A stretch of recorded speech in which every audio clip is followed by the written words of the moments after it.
Nakipagsosyo ako kay Tio Wang Hu sa pag-aalaga ng baboy. Kumikita ng 5 milyong yuan bawat taon. Sa araw ng paghati ng kita, binigyan niya lang ako ng 5,000 yuan. Sabi niya na ang pagpasimula ng tindahang ito ay dahil sa kanyang pera. At ako ay isang walang silbing tao na walang magawa kundi magpaloko sa sitwasyon. Nakatingin ako sa kanyang mukha na parang walang mali sa lahat. Naramdaman ko lang ang lamig ng puso. Sa 3 taong ito, araw-araw ay hindi lalampas ng 2:00 ng madaling araw. Kailangan ng maghanda ng mga halamang gamot na pang-alaga. Sa tag-init, may higit sa 40 uri sa kulungan ng baboy. Ako ay nakatayo ng higit sa 10 oras tuwing taglamig. Lahat ng kamay ko ay puno ng sugat na nagkaulap. Ang punit na sugat ay nakatagpo ng papel na panghugas ng pagkain ng baboy. Ako ay naghirap ng sobra sa likod ng farm na ito. Pero natapos niya ito sa halagang 5,000 yuan lamang. At hindi niya alam. Ang mga baboy sa kanyang farm ay tumataas ng malusog at mataba. Hindi siya umaasa sa kanyang pondo kailanman, kundi ang aking nakababatang henerasyon na lihim sa pagpapalaki gamit ang tradisyong halamang gamot. Kung wala ang herbal na pagkain na inihanda ko, mali ang survival rate ng mga baboy niya.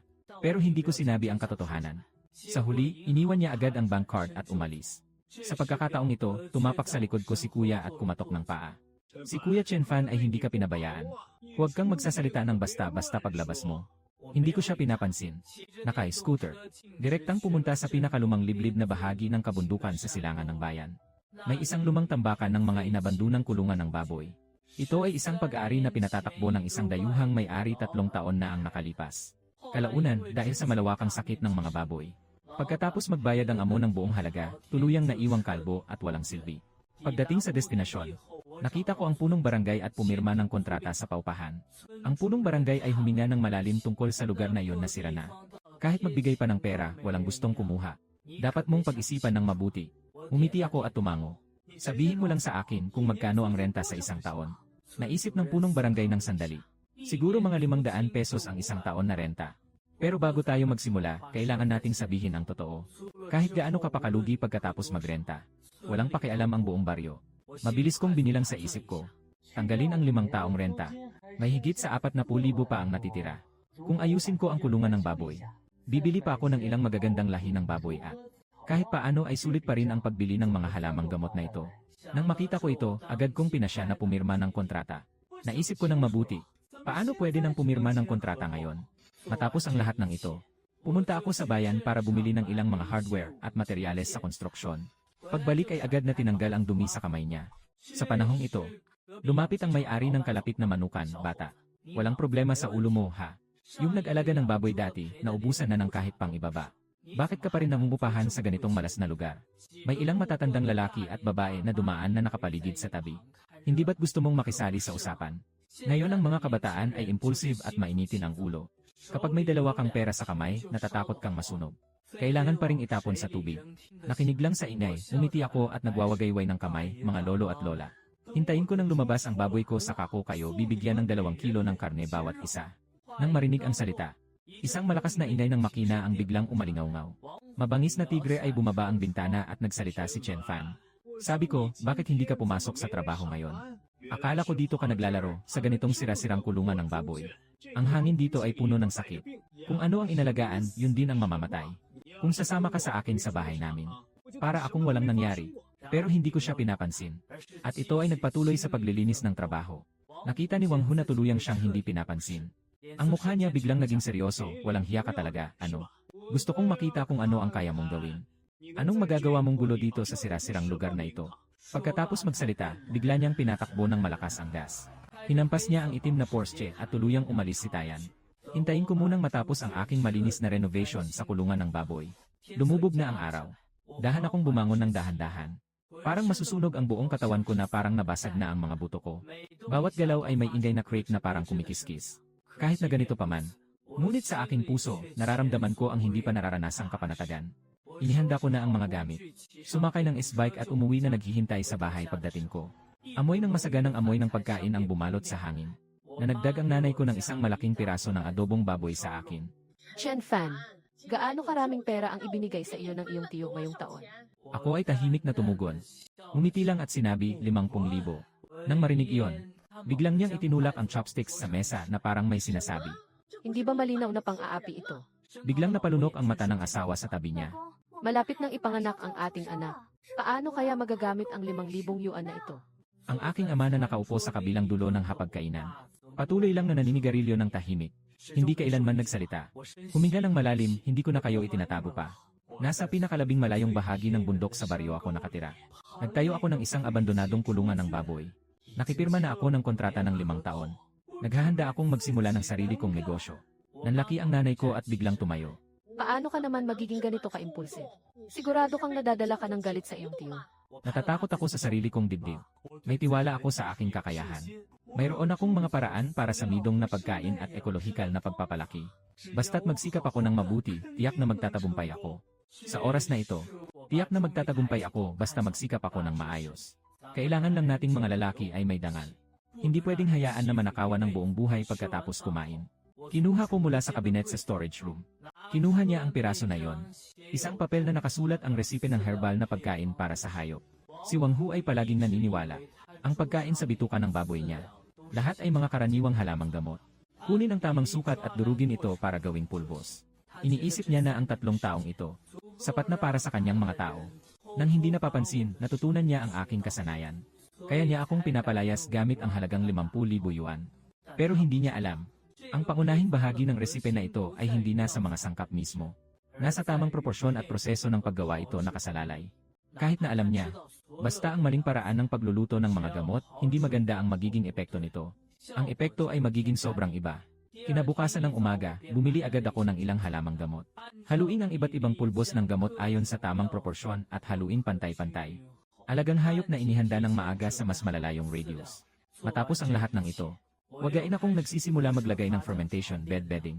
Sa madaling salita, pinaghalong ang sawdust, shell, at probiotics. Matapos ang masusing pagbuburo, ilalagay ito sa sahig. Sa ganitong paraan, maaari nitong maabsorb ang dumi ng baboy. Binabawasan ang amoy. Muli nilang mabibigyan ang mga baboy ng mainit at tuyong lugar para makapagpahinga. Maaari rin nilang unti-unting mapalakas ang kanilang resistensya laban sa sakit. Para mas mabilis at mas malakas silang lumaki. Pagkatapos ay pumunta na naman ako sa farm ng baboy sa bayan. Ang may-ari roon ay matagal ko ng kakilala na kaibigan. Nalaman nilang gusto kong magsimula mag-isa. Matyagang nag-iwan sa akin ng 10 dekalidad na supling na baboy. Lahat ay mga magagandang uri ng hybrid na baboy. Pagkatapos dalhin ang mga supling pabalik sa farm, binibigay ko sa kanila. Para sa pakain na may halong gamot na pulbos at maligamam na tubig. Bawat 10 minuto, obserbahan ang kanilang kalagayan ng espiritu at ang dami ng kanilang kinakain.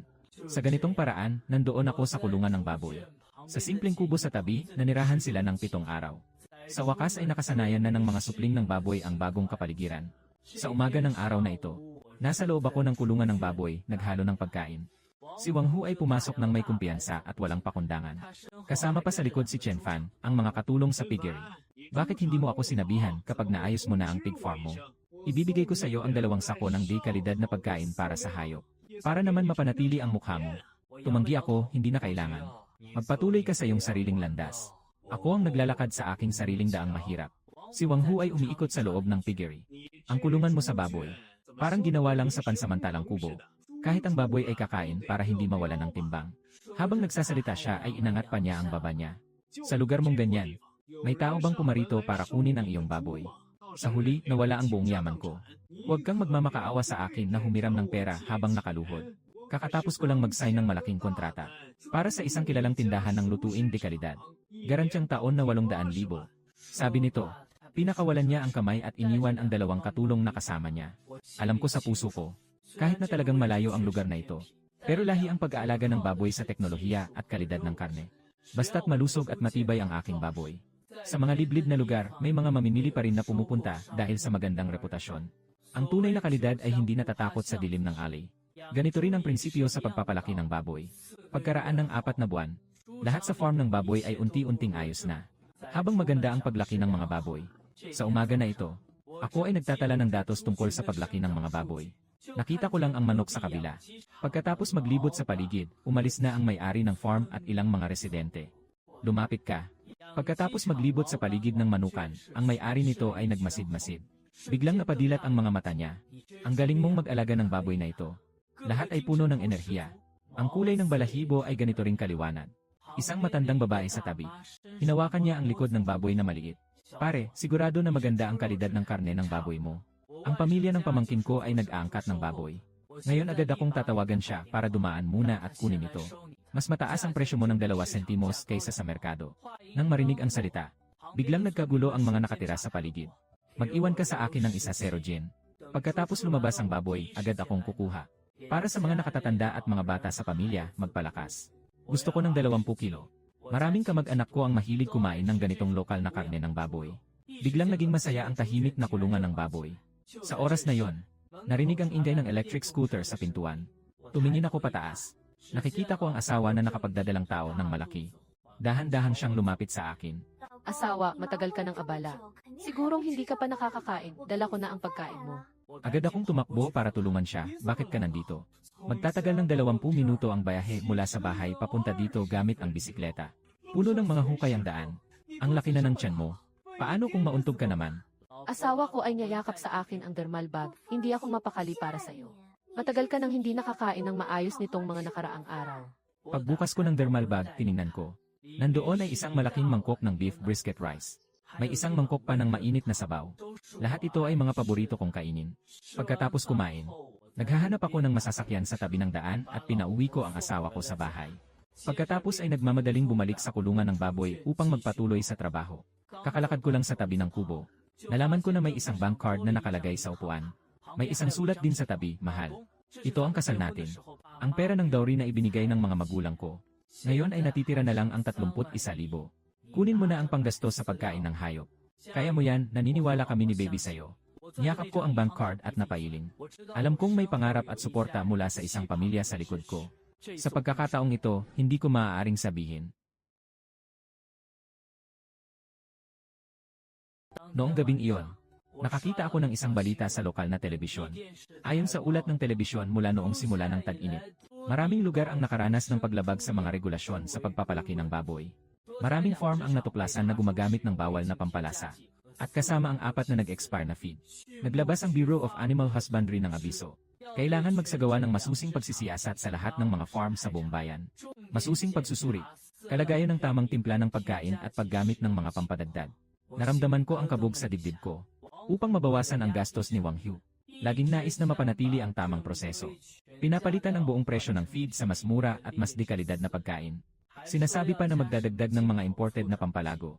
Ako ang nanindigan na gamitin ang dekalidad na pagkain para mapigilan ito. Ngayon hindi na ako nagtatanim sa farm. Mukhang matagal na niyang hindi napigilan ang sarili niya. Nasa malaking panganib na siya sa kanyang swerte. Kung sakaling dumating talaga ang Bureau of Animal Husbandry para mag-imbestiga, mukhang magkakaroon ng malaking problema si Wang Hu. Pero lahat ng ito ay wala nang kinalaman sa akin. Kinabukasan, binuksan ko lang ang bakod ng piggery. Nakita ko na may 7 o 8 tao sa pintuan. Isa sa mga matandang nakasuot ng rubber shoes. Unang lumapit, "Boss, ako ay taga sa kabilang baryo." Sabi nila, "Ang baboy sa inyo ay pinapakain lamang ng dekalidad na pagkain mula simula hanggang katapusan. Kumain ng may kapanatagan. Magbabayad muna ako ng paunang bayad. Tandaan mo na kapag dumating ang panahon, mag-iwan ka sa akin ng isang piraso ng harapang hita na nakasulat sa klasikong panitikan." Ang mga tao sa likod ay nagsimulang magpareserba rin. "Mag-iwan ka sa akin ng 5 gin ng baboy na may taba at laman. Gusto ko rin ng 2, isang ulo at isang buntot. Kami ay may-ari ng isang restoran. Kung mapagkakatiwalaan ang gamit. Sa hinaharap palagi na kitang bibili ng mga paninda dito." Hindi pa umabot ng 2 oras. Ang unang batch na 5 baboy na pwedeng ilabas sa merkado. Ang baboy ay nareserba na ng buong buo. Pagkatapos ng 1 linggo, napansin ko. May mga kilalang mukha na lumitaw sa mga tao na nagpa-reserve. Ang una kong nakilala ay si Lolo Liu. Isa siyang matagal ng customer ng farm ni Wang Hu. Dati ay pumupunta ako sa Wang tuwing linggo. "Tora, bumili ng mga 10 libra ng baboy. Ngayon ay sa akin pa rin." Direktang nagpa-reserve ng kalahating baboy na ilalabas na sa bukid. "Noong una, ikaw ang nagmamay-ari nitong farm ng baboy, Chen Fan. Kaya pala ang sarap ng baboy na ito. Kahit na ang iyong tiyo ay unti-unting hindi na magaling kamakailan. Yung baboy na inaalagaan niya ay parang matigas ang karne kapag kinakain. May kakaibang amoy pa rin. Noong nakaraang bumili ako ng 1 libra ng baboy na may taba sa gilid. Nagtagal ng kalahating araw sa pagluluto uli. Pagkatapos nitong masira, doon na ako bumili ng karne sayo. Mumingiti lang ako ng bahagya kay Uncle Liu. Salamat sa iyong pagtanggap. Kung babalik ka pa, babawasan ko na ang presyo para sayo. Sige, sasabihin ko agad sa mga kaibigan ko pag-uwi. Nagtatayo ka dito ng farm ng baboy. Pabayaan silang lahat na pumunta dito para bumili. Hindi pwedeng palampasin ang ganitong kasarap na baboy." Sa mga susunod na araw, dumaraming na ang mga matagal ng customer ni Wang Hu. Lumilitaw sa aking sakahan ng baboy. Isang tita ang humila sa aking kamay, si Chen Fan. Mas lalong bumababa ang kalidad ng baboy sa kabilang side ng iyong tiyo.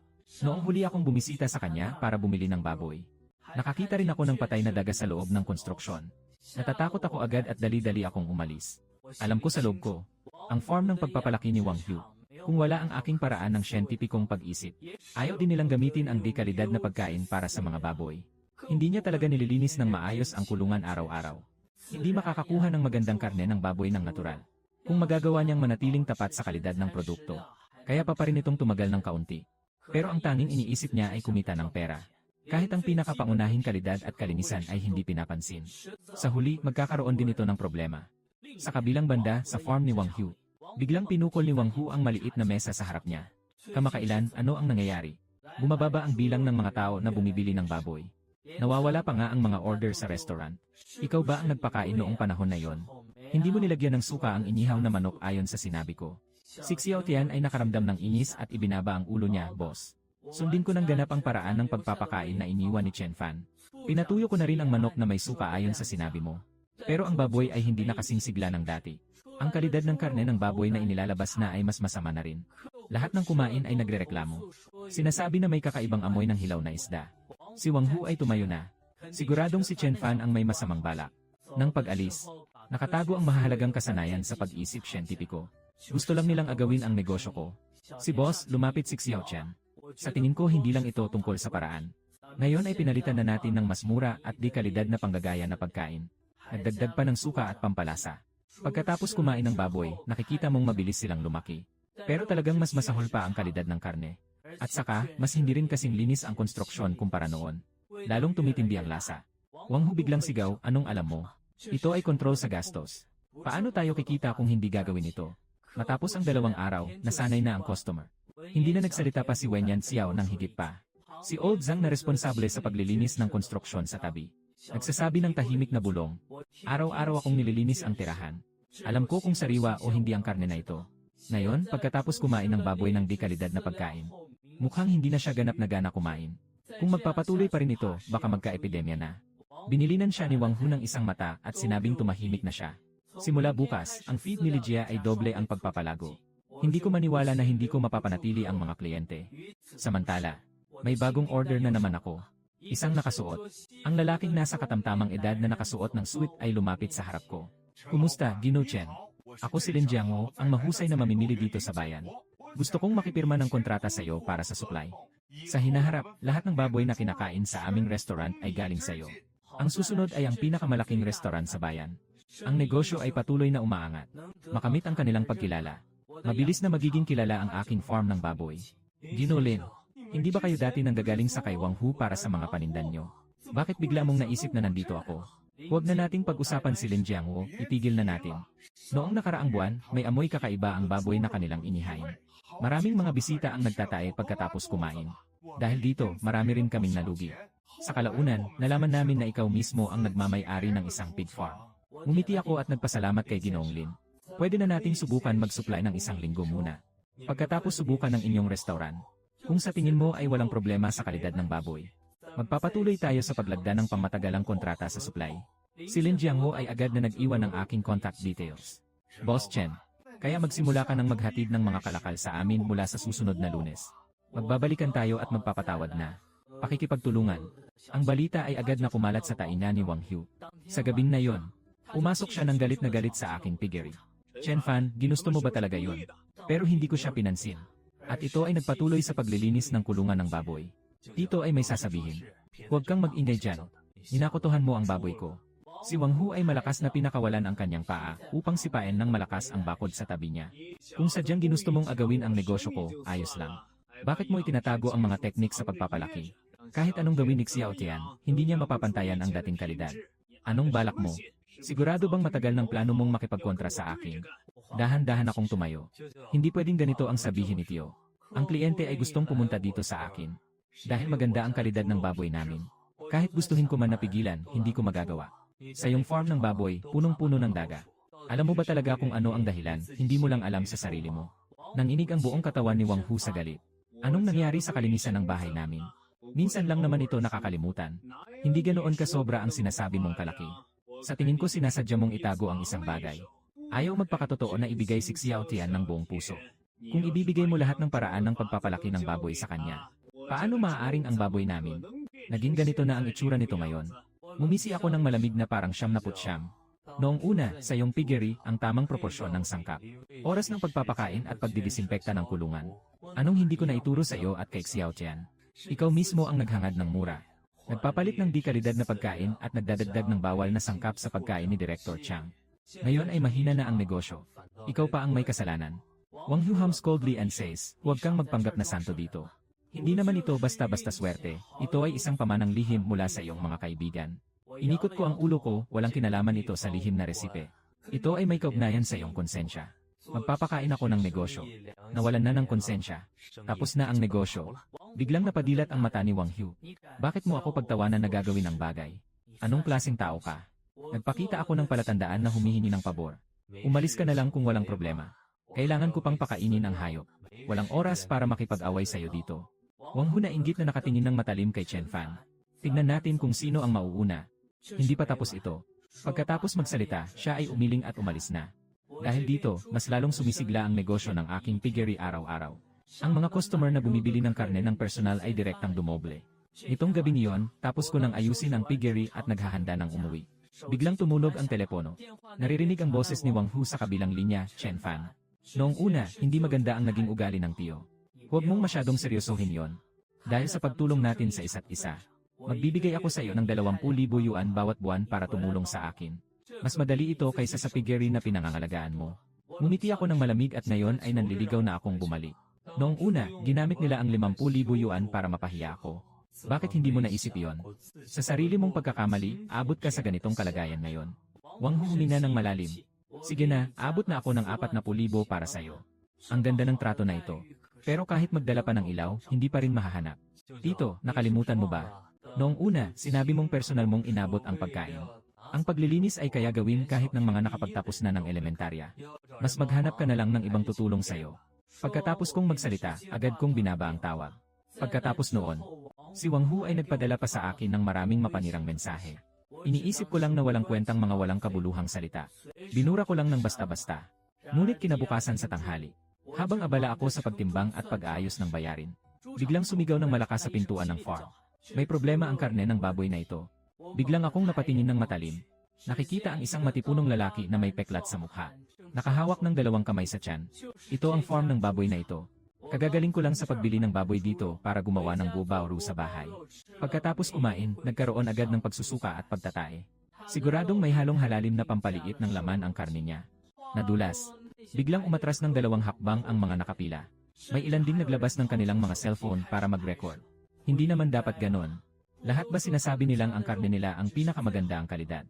Hindi natin alam ang tunay nilang nararamdaman. Ngayon, maraming mga mapanlinlang na negosyante. Sa harap mukhang matapat pero sa likod ay gumagawa ng mga masamang gawain. Kung sakaling masira ang katawan dahil sa pagkain. Pagdating ng panahon, huli na ang lahat para umiyak. Hirap makita ang peklat sa sugat. Dumarami ang mga tao na nanonood. Mas lalong nagsusumikap ng tamad. Hindi mo binibigyang halaga ang kalusugan ng mga tao. Kumikita sa paraan na walang konsensya. Ihahayag kita sa batas. Huwag mong hayaang tumigil ang operasyon ng iyong pig farm. Sa oras na yon, biglang narinig mula sa gitna ng tao ang isang pamilyar na boses. Isang pamilyar na boses ang nakainis. Paano mo magagawa ang ganitong bagay? Ang mga pampalakas ng karne ay bawal na gamot. Sa susunod na sandali, si Wang Hu ay unti-unting lumabas mula sa karamihan. Kayo po lahat, ang pakikipag-ugnayan sa ganitong klase ng bagay na kinakain sa loob ng tiyan ay kailangang maging maingat. Kailangan maging maingat tayo. Ngunit maaga ko nang napansin ang butas. Pinapakain ko ang aking baboy ng di kalidad na pagkain mula simula hanggang katapusan. Ang kulay ay makintab at ang karne ay makapal at matatag. Iba ito sa hawak ni Scarman. Siguradong si Wang Hu ang nag-imbita sa taong ito. Pero dahil sa panghihikayat ni Wang Hu at ng lalaki na may peklat, naging ganap na gulo ang sitwasyon. Pinili na ng ilang mga customer na umalis na lang. Binaba ang bag na may baboy na kakabili lang. Ibinalik ng mabigat sa mesa ng stall. Boss, ayoko na nitong karne na ito. Agad mong ibalik ang pera ko. Huwag niyong lokohin kami gamit ang sirang karne. Hindi ako nagmamadaling magpaliwanag. Sa halip, hiwaing isang maliit na piraso ng fillet ng karne. Ibinibigay ko sa harap ng lahat. Tingnan niyo lahat. Ang karne ng baboy sa amin ay may maselang at matibay na tekstura. Pindutin mo lang ng kamay at agad itong babalik sa dati. Tingnan mo ang piraso na hawak niya. Ang kulay ay madilim at maputla. Kahit ang balat ng baboy ay tuyo at matigas na rin. Hindi ito pwedeng maging karne mula sa amin. Pagkatapos marinig ang salitang iyon, biglang namula ang mukha ng lalaki na may peklat sa mukha. Nakatayo sa tabi, agad na lumapit si Wang Hu upang tulungan ang baril. Chen Fan, huwag kang mag-atubili at mag-iwas sa usapin dito. Kuya po na ito. Lubos na angkop sa mga palatandaan ng botulismo sa karne. Ano ang koneksyon nito sa hindi pagiging sariwa ng karne at puso nito? Lumiko ako upang tingnan siya. Mayroon akong sertipiko ng pagsusuri mula sa ahensya ng pangangasiwa sa hayop. Ang lahat ng sukatan ng aking baboy ay mas mahusay kaysa sa pambansang pamantayan. Kung ganito ang sabi ng kuya, nang kumain ka ng aking baboy, nagkaroon ka ng problema. Kaya magpapatawag na ako ng pulis. Tingnan natin kung may problema talaga ang aking baboy.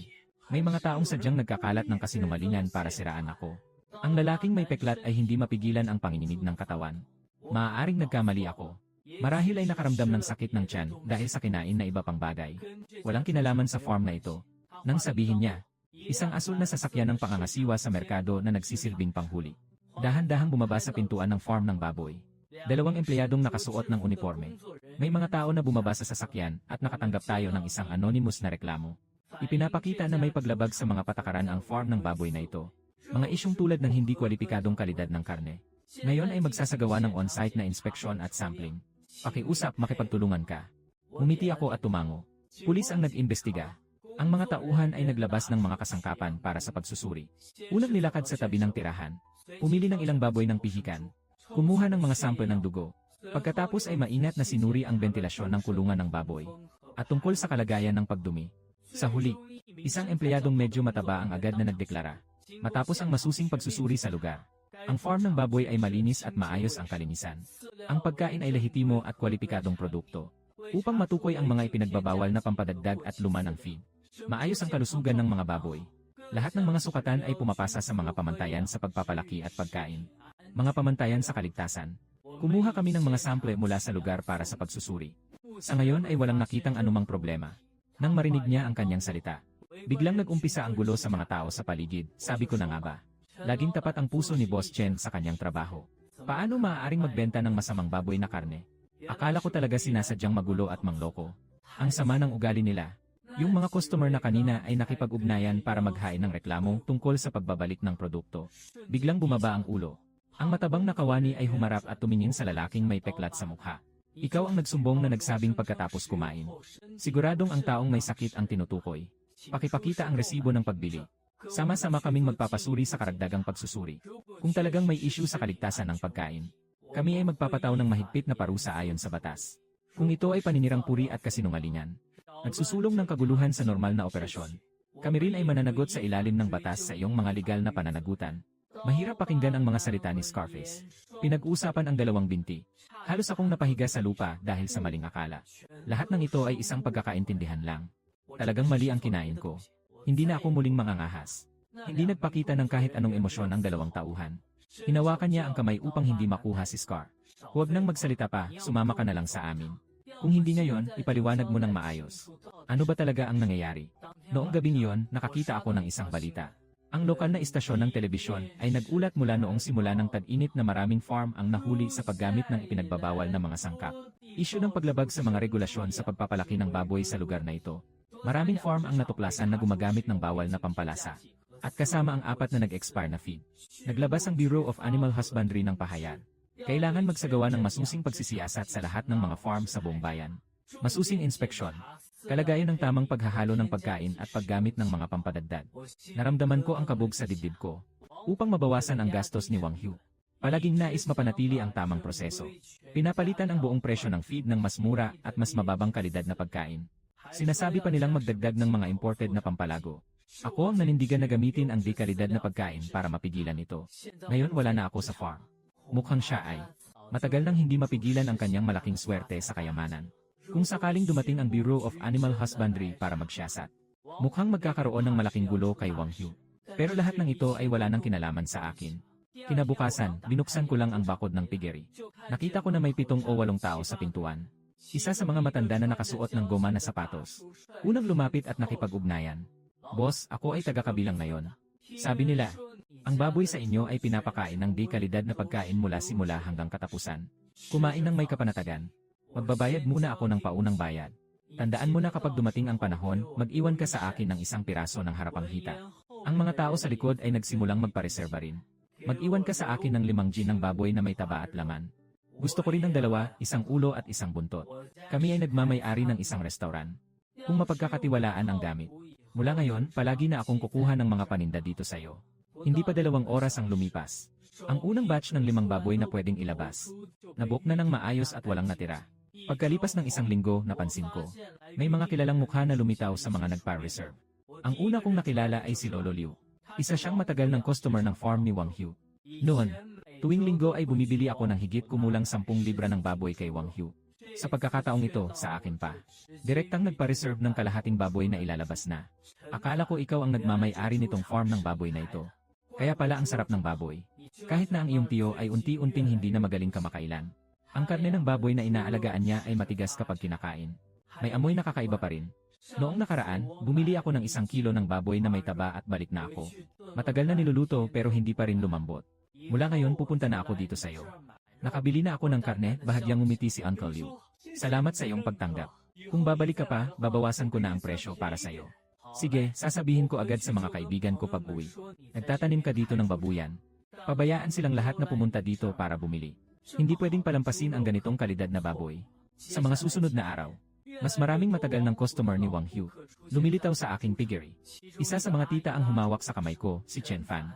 Mas lalong bumababa ang kalidad ng baboy sa kabilang side ng iyong tiyo. Noong huli kong pumunta sa kanya para bumili ng baboy, nakakita rin ako ng patay na daga sa loob ng gusali. Natatakot ako kaya agad akong umalis. Alam ko sa sarili ko, ang farm ni Wang Hu ay walang gamit kong paraan.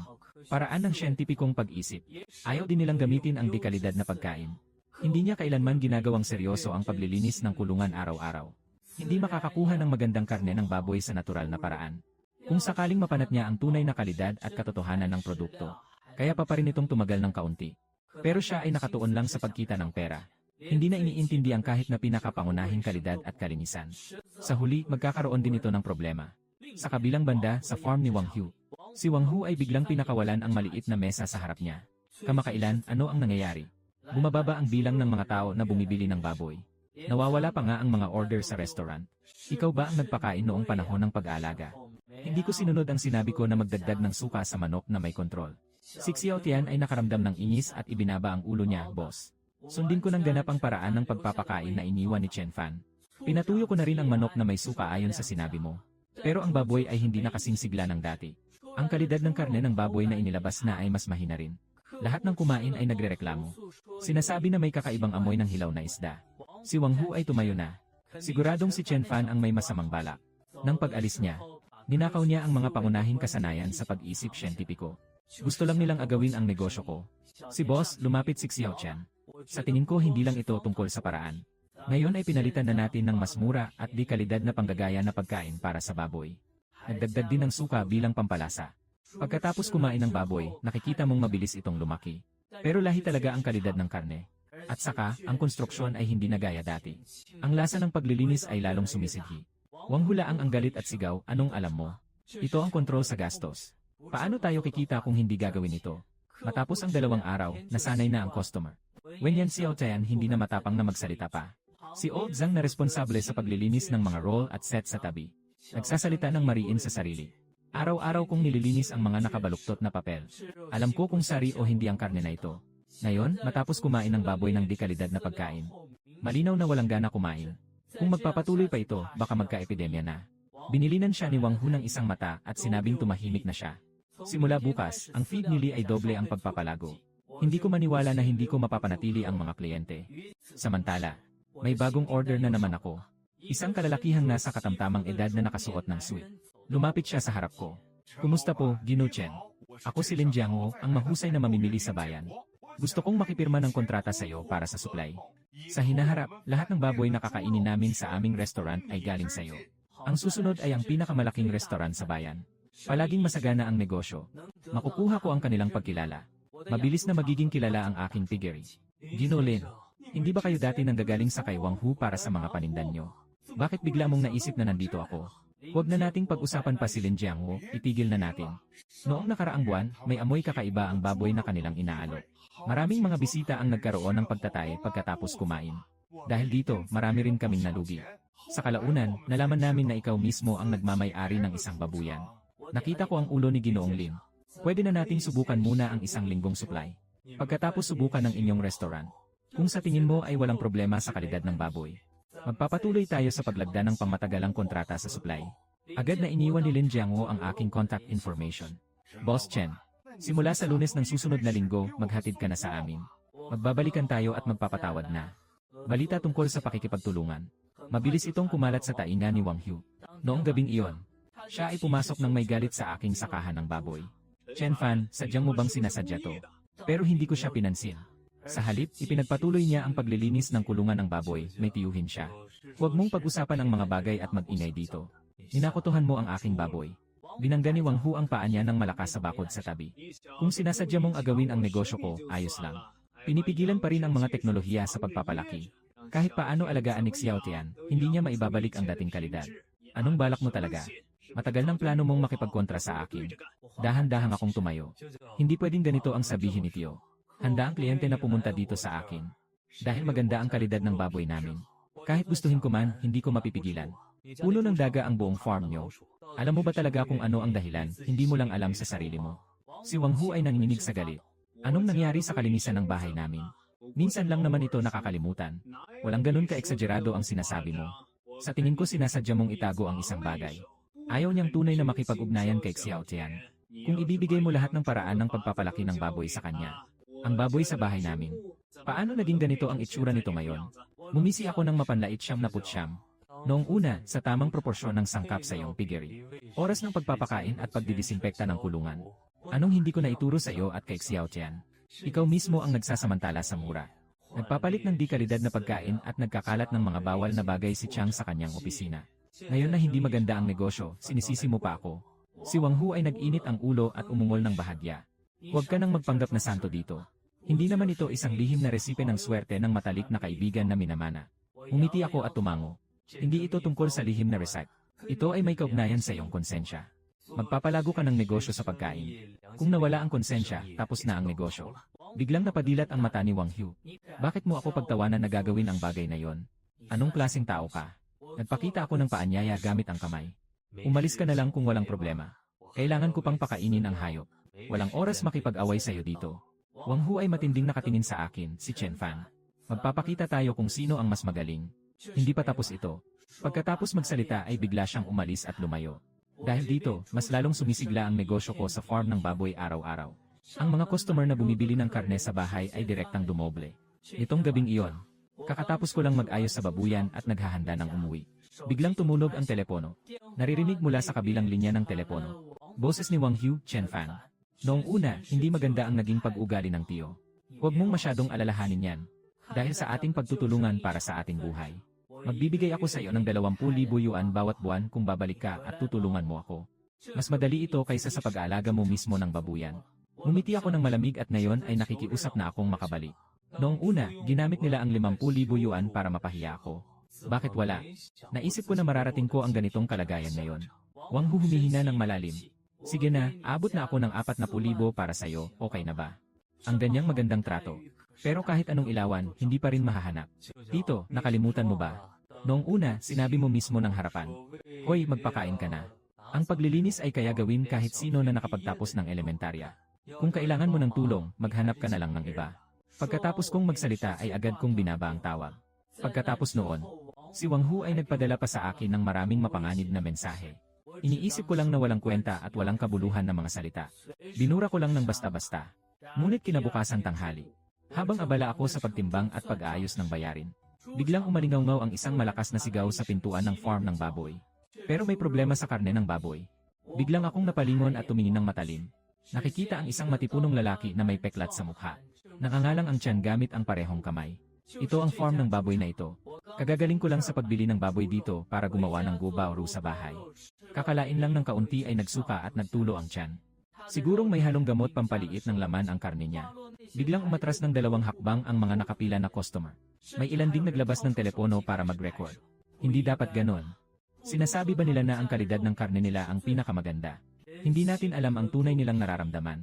Ngayon, maraming mga mapanlinlang na negosyante. Mukhang matapat sa harap pero sa likod ay may tinatago. Sa likod, gumagawa pa rin sila ng mga walang kwentang bagay. Paano kung talagang masama ang kalusugan dahil sa pagkain? Sa oras na yon, huli na ang lahat para umiyak.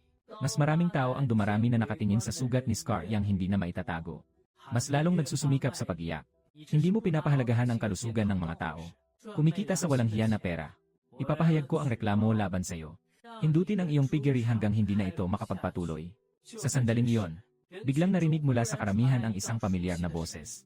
Chen Fan, paano mo nagagawa ang ganitong bagay? Ang mga pampalakas ng karne ay bawal na gamot. Sa susunod na sandali, si Wang Hu ay dahan-dahang lumabas mula sa grupo. Mga kababayan, para sa ganitong klase ng mga bagay na kinakain sa loob ng tiyan, kailangan maging maingat tayo. Ngunit matagal ko nang napansin ang butas nito. Pinapakain ko ang aking baboy ng di kalidad na pagkain mula simula hanggang katapusan. May makinis na kulay pula. Maliit at matatag ang karne. Iba ito sa hawak ni Scar sa kamay niya, hindi katulad nito. Siguradong si Wang Hu ang nag-imbita sa taong ito. Pero dahil sa pagtutulak ni Wang Hu at ng scared man, ganap na nagulo ang sitwasyon. Ilang mga customer, pinili ng ilagay ang bag ng baboy na kakabili lang sa kamay niya. Ibinalik ng mariin sa mesa ng stall. Boss, ayoko na nitong karne na ito. Umalis ka na at ibalik mo ang pera ko. Huwag niyong lokohin kami ng karne na may sira. Hindi ako nagmadaling magpaliwanag. Sa halip, hiwain isang maliit na piraso ng fillet ng karne. Ipinapakita ko ito sa harap ng lahat. Tingnan niyo lahat. Ang karne ng baboy sa amin ay may maselang at matibay na tekstura. Pag pinisil mo, agad itong babalik sa dati. Tingnan natin itong nasa kamay niya. Ang kulay ay madilim at maputla. Kahit ang balat ng baboy ay tuyo at matigas na rin. Hindi ito pwedeng sa amin ang karne na yon. Pagkatapos marinig ang salitang iyon, biglang namula ang mukha ng lalaki na may peklat. Nang nakatayo sa tabi, agad na lumapit si Wang Hu upang tulungan ang baril. Chen Fan, huwag kang mag-aatubili at mag-iwas sa usapin na ito. Tapos na ang kuya na ito. Lahat ay nagpapakita ng mga sintomas ng botulismo mula sa pampapayat na gamot. Ano ang koneksyon nito sa pagiging hindi sariwa ng karne? Lumiko ako at tumingin sa kanya. Mayroon akong sertipiko ng pagsusuri mula sa ahensya ng hayop at kalusugan. Ang lahat ng sukatan ng aking baboy ay mas mahusay kaysa sa pambansang pamantayan. Kung gayon, sabi ng kuya na ito, nangyari ang problema matapos kong kumain ng aking baboy. Kaya magpapatawag na ako ng pulis ngayon.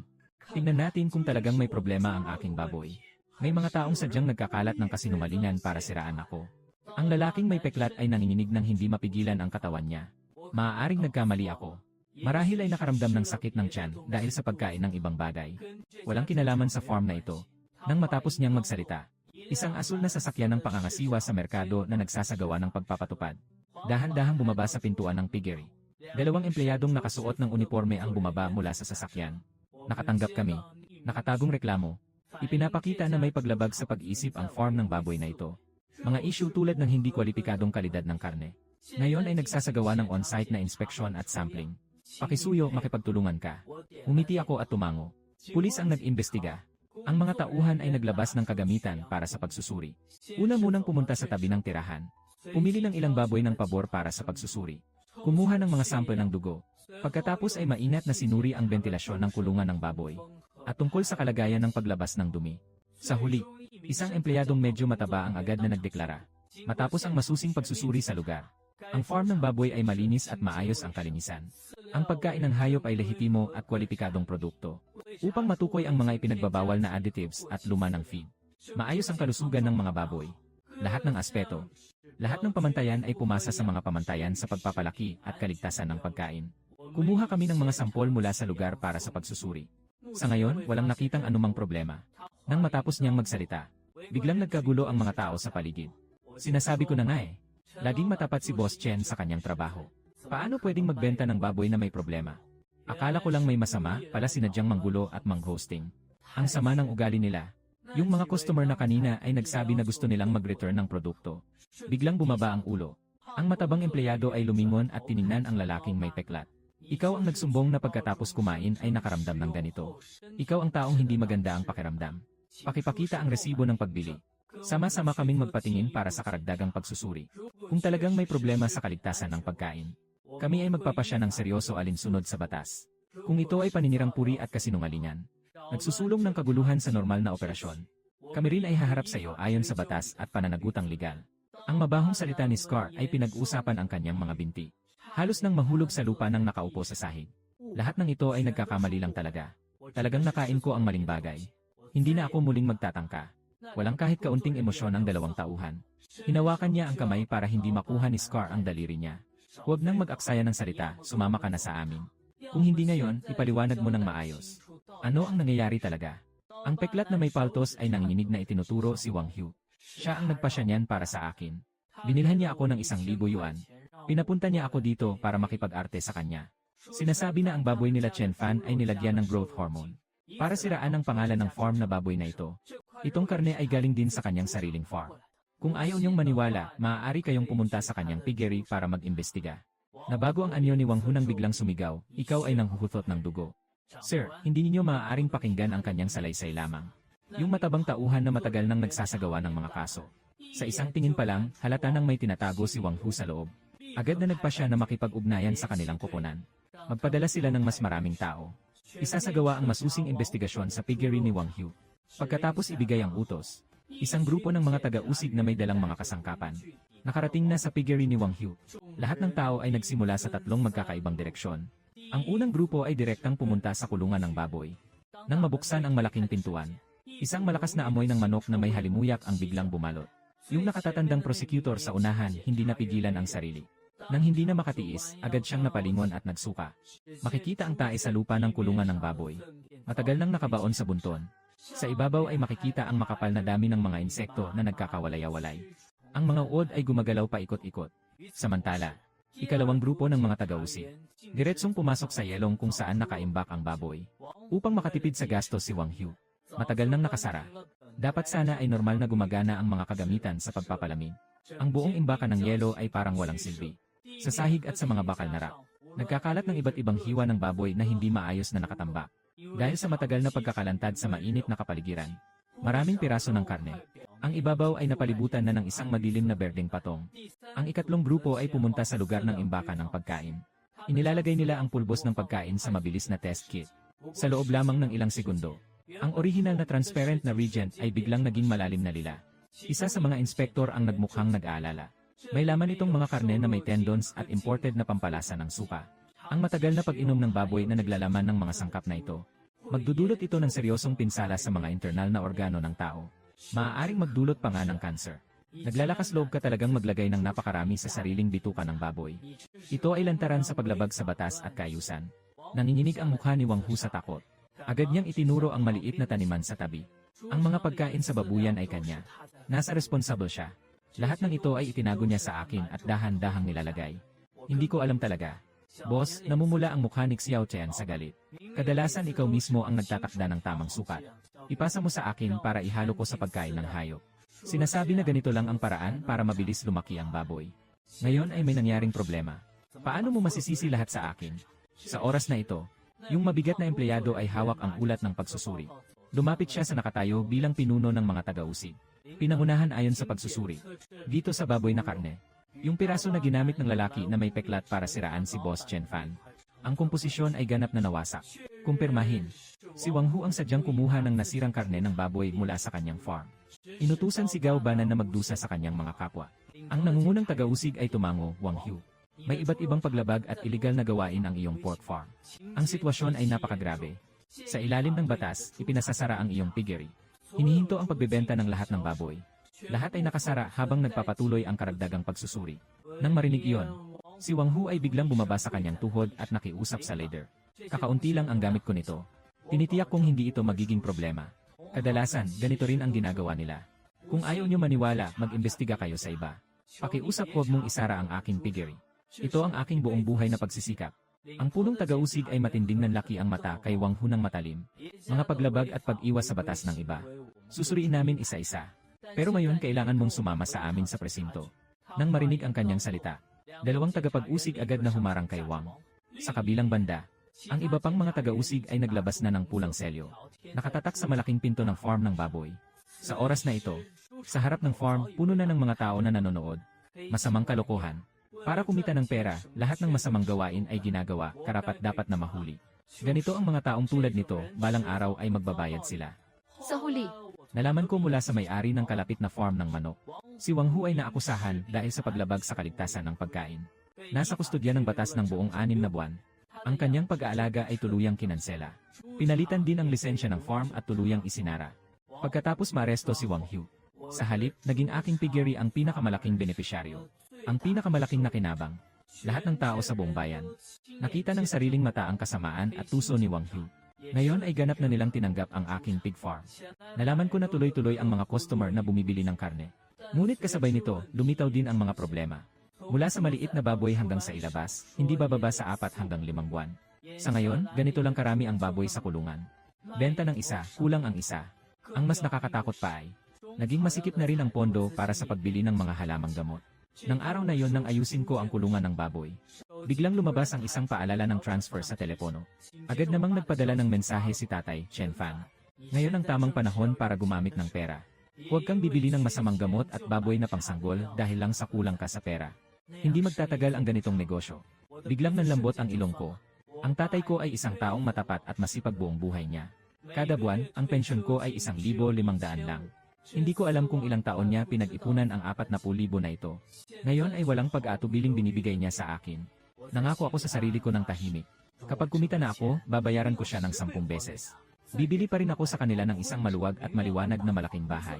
Hayaan silang tamasahin ang kanilang huling taon ng buhay ng matiwasay. 40,000 piso plus ang perang naipon ko nitong mga nakaraang panahon. Sapat na ito para mapalawak ko ang kulungan ng baboy ng isang hilera. Magdagdag pa ng isang batch ng malusog at di kalidad na baboy. Nabalitaan ang tungkol sa pagsasara ng farm ni Wang Hu. Mabilis na itong kumalat sa paligid ng mga mangingisda at nag-aalaga. Pati ang industriya ng pagkain sa buong lalawigan ay nakarinig na. 1 linggo ang lumipas. Nasa kulungan ako ng baboy, nagdadagdag ng herbal na pagkain sa kanilang pagkain. Nakita ko ang isang itim na Mercedes-Benz na van. Nakatigil ang sasakyan sa pintuan.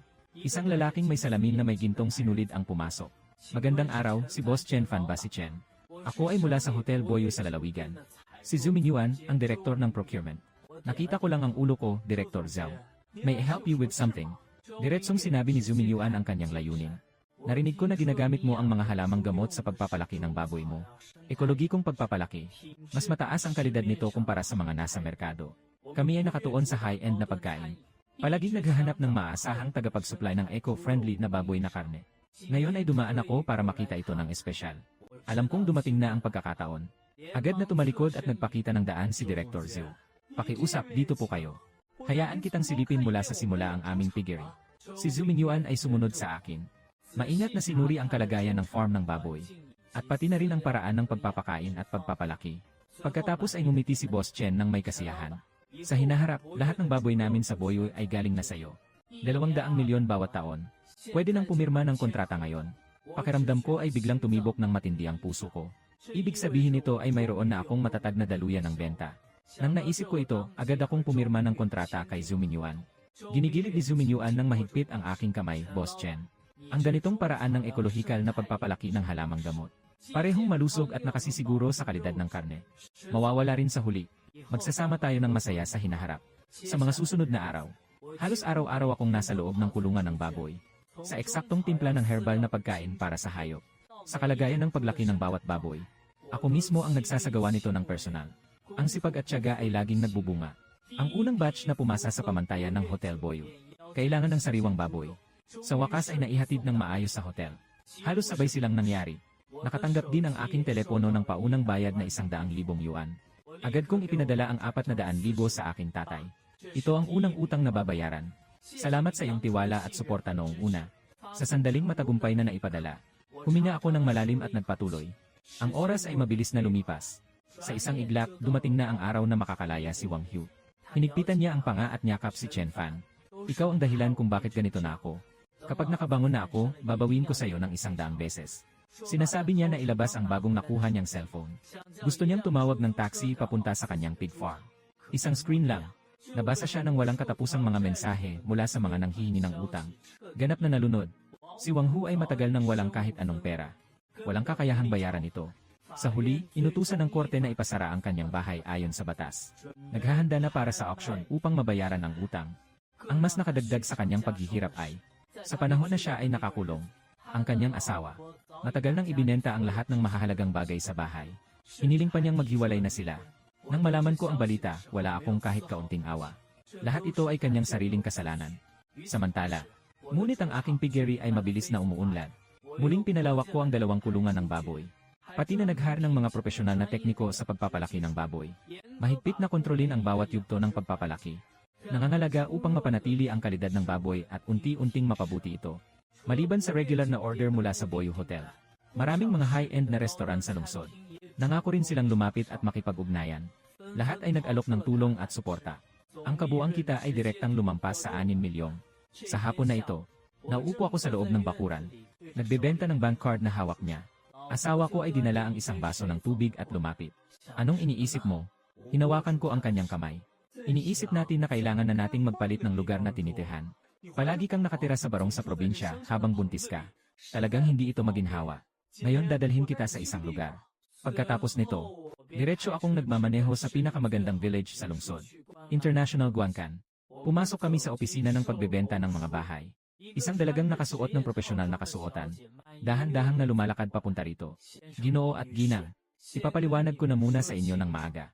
Ang aming mga villa dito ay nagsisimula sa hindi bababa sa 6 milyong yuan. Kung gusto mong gamitin ang aircon, maghanap ka na lang sa ibang lugar. Asawa ko ay kusang loob na hinila ang aking damit, Chen Fan. Siguro mas mabuting umuwi na lang tayo. Masyadong mahal dito. Maingat kong pinisil ang likod ng kanyang kamay. Pagkatapos ay dahan-dahang kumuha ng isang bank card mula sa wallet. Dalhin mo kami para makita ang pinakamagandang droga nyo dito. Magbabayad kami ng buo. Pagkatapos sabihin ito, yung sa Leslie di agad nang umiti. Pasensya na po, sir.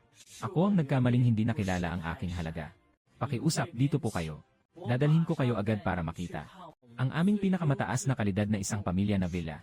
May maliit na hardin. Napakaganda ng kanyang karera. Ngayon, biglang nagbago ang kanyang ugali ng 180 degrees. Habang naglalakad, habang detalyadong ipinapaliwanag sa amin ang disenyo ng villa at ang mga kalapit na pasilidad. Sa huli, kami ay nagpasya. Pinili namin ang 280 metro kwadrado na isang bahay na villa. Nang ibigay ng ahente ng pagbebenta ang kontrata sa pagbili ng bahay. Nang dumating ito sa amin, asawa ko hindi na makapagpigil at biglang niyakap ako ng mahigpit. Chen Fan, alam ko noon na hindi ako nagkamali sa pagpili sa'yo. Hindi ko kailanman naisip na ganito mangyayari. Makakatera tayo ng ganitong magandang bahay. Maingat kong niyakap siya. Gago, lahat ito ay para sa atin. Maghihintay tayo hanggang sa paglabas ng sanggol. Magtatanim tayo ng mga gulay sa bakuran. Mag-alaga pa ng isang maliit na aso. Sapat na ang mapayapang buhay ng buong pamilya. Sa daan pa uwi, nananatili ang ngiti sa mukha ng asawa ko. Maingat kong pinapagana ang sasakyan. Never felt so at ease in my heart before. Sa mga sumunod na araw, ang reputasyon ng aking organic herbal pork ay unti-unting bumaba. Mga negosyante mula sa iba't ibang bahagi ng bansa ang kusang lumalapit sa amin. Pangmatagalang pakikipagtulungan. Noong una, mag-isa akong nagbabantay sa farm ng baboy, abala sa lahat ng bagay. Ngayon, ang koponan ay may 23 na tao na. Kada buwan, ang kita ay umaabot ng humigit kumulang 600,000 yuan. Sa wakas, nagsimula ng maayos ang takbo ng mga araw. Sa hapon na ito, nasa tindahan ako ngayon para verify ang paglabas ng mga baboy sa farm. At tungkol sa serbisyo ng paghahatid. Isang numero mula sa probinsya ang tumawag. Magandang araw, ikaw po ba si Ginoong Chen Fan? Ako ang Provincial Lead Station para sa Rural Revitalization. Ang direktor ng espesyal na programa ay nag-inat ng bangko ng mga ideya. Habang binibisita namin ang mga natatanging proyekto sa agrikultura sa iba't ibang lugar. Nakapansin sa iyong eco-friendly na paraan ng pag-aalaga ng baboy gamit ang mga halamang gamot. Hindi lamang pangkalikasan at pangangalaga sa kapaligiran. At saka, ang kalidad ng karne ay kahanga-hanga. Nais naming imbitahan kang makiisa sa susunod na episode. Ibahagi ang iyong karanasan sa pagpapalaki ng baboy. Huminto siya sandali. Sa kanyang boses ay may bahid ng pagmamalaki. Ito ay isang pangunahing programang pang-agrikultura na binuo ng istasyon. Nagbibigay ng espesyal na rekomendasyon para sa mga dekalidad na sakahan at breeding base sa buong lalawigan. Matapos ang palabas, maraming mga nag-aalaga at mamimili ang nakakita ng oportunidad. Pakikipagtulungan ng mga mangingisda. Makakabukas ito ng mas maraming pamilihan at kasikatan. Ang pamamaraan niyo sa ekolohikal na pagpapalaki ng baboy ay tunay na kahanga-hanga. Tama angkop ito para ibahagi sa programa. Ngumiti ako at nagtanong kung kailan magsisimula ang recording.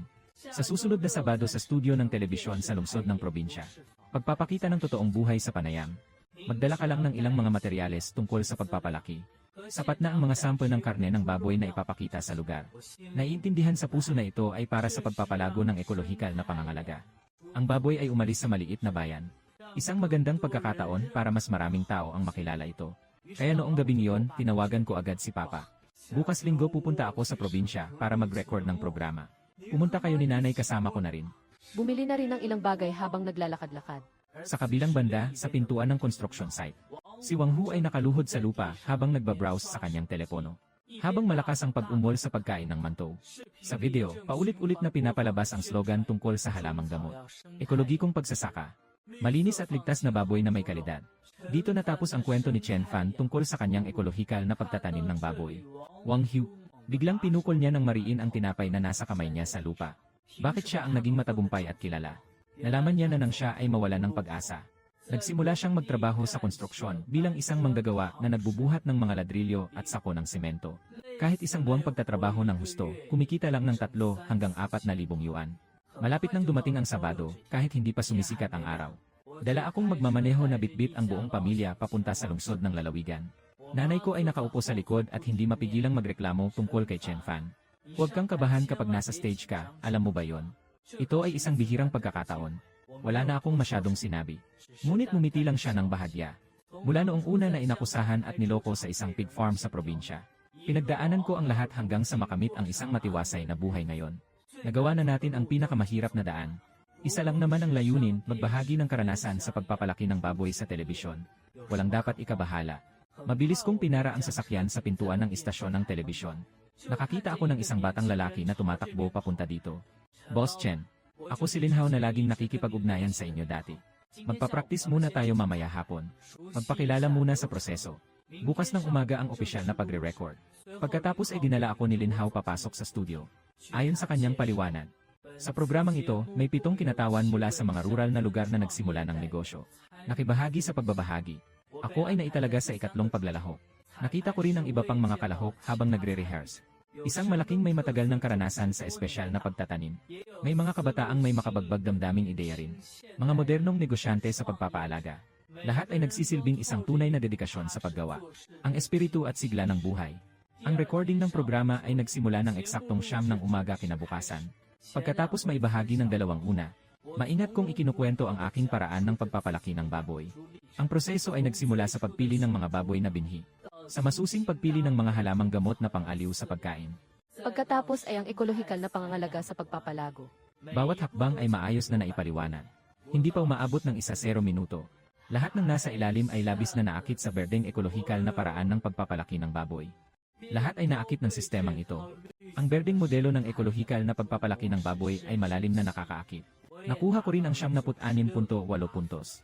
Kapag lumabas na ang mga puntos ng lahat, lumapit ang host sa aking tabi, Boss Chen.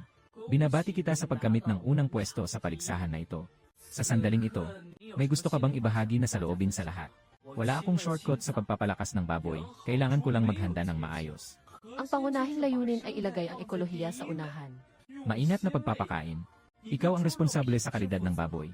Ang merkado at mga customer ay tiyak na magpapahalaga sa iyo. Dahan akong naglakad mula sa maliit na babuyan sa baryo hanggang sa ngayon. Ito ang tunay na dahilan kung bakit ka nananalo. Nang matapos ko magsalita, biglang sumiklab ang masiglang palakpakan sa ilalim. Mag-aani ng mga pananim.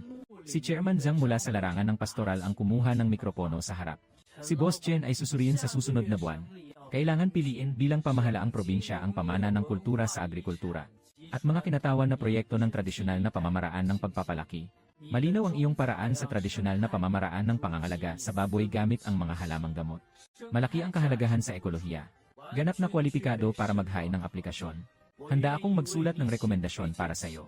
Hindi ko kailanman naisip na, balang araw, magkakaroon din ito ng kaugnayan sa sarili. Agad akong yumuko ng malalim at nagpasalamat sa pinuno ng lipunan. Nang gabi mismo ng palabas, nakatutok na ang lahat. Hindi tumitigil ang mga pagbati mula sa iba't ibang kasosyo. Kinabukasan, sumabog agad ang mga order sa farm ng baboy. Mga customer mula sa iba't ibang panig ay dumating upang makiisa sa paghanga.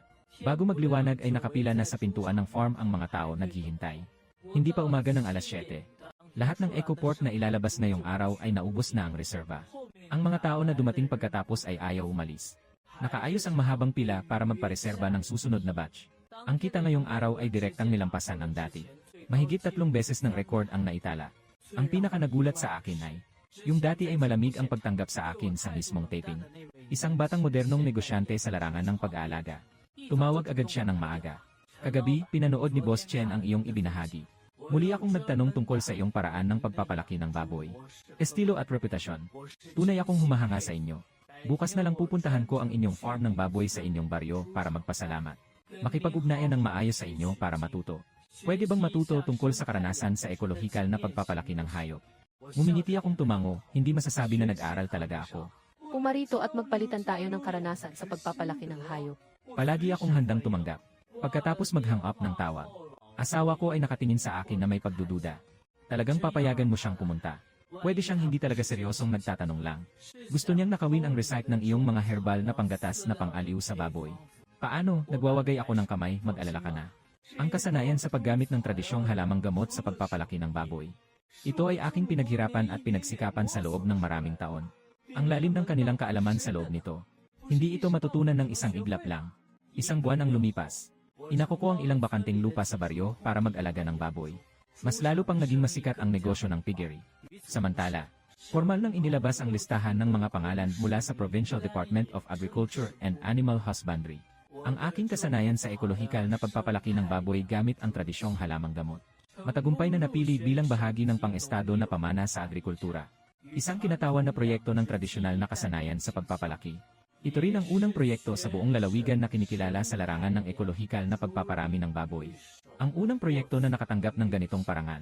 Nang araw na naiparating ang balita sa bayan, si Mayor ay personal na pumunta sa aking piggery upang batiin si Chen Fan. Talagang ipinagmamalaki mo ang buong bayan natin. Sa susunod na buwan, gaganapin ng lungsod ang isang kaganapan. Pagtitipon para sa pagpapalitan ng mga resulta ng pamahalaang lalawigan sa kultura at pamana ng industriya ng pagpapalaki. Nakatutok sa pagpapakita ng iba't ibang tradisyong kabilang tayo. Kasanayan sa pagpapalaki. Kailangan mong pumunta talaga. Ibibigay ko sa iyo ang pinaka-espesyal na lugar para ipakita. Sa kabilang banda, nang malaman ni Wang Hu ang balita tungkol sa aking panalo. Habang nagtatrabaho sa konstruksyon, nadulas nang hindi sinasadyang nahulog mula sa scaffolding. Pag-uwi ng asawa ko mula sa baryo sa hapunan, sinabi niya sa akin tungkol sa bagay na ito. Wala akong anumang reaksyon. Noon ay palagi niyang tinutulig sa ako. Ngayon, ang kanyang kalagayan ay kasalanan niya mismo. Mabilis na naging pamana ng kultura sa pagpapalago ng hayop sa probinsya. Ang formal na pagbubukas ng palitan ng mga prutas ay nagsimula na. Nagsimula na akong mag-alaga ng mga bisita mula alas 7 ng umaga. Paliwanag tungkol sa modelo ng ekolohikal na pagtatanim ng mga halamang gamot. Pakikipag-ugnayan sa pangmatagalang order. Hindi ako naging walang ginagawa buong araw. Mga taong nais makipagtulungan sa akin bilang mga ahente sa iba't ibang lugar. Halos mapuno na ang aking telepono sa dami ng tumatawag. May mga kilalang chain na restaurant sa buong bansa. Marami pang mga may-ari ng negosyo mula sa ibang lugar.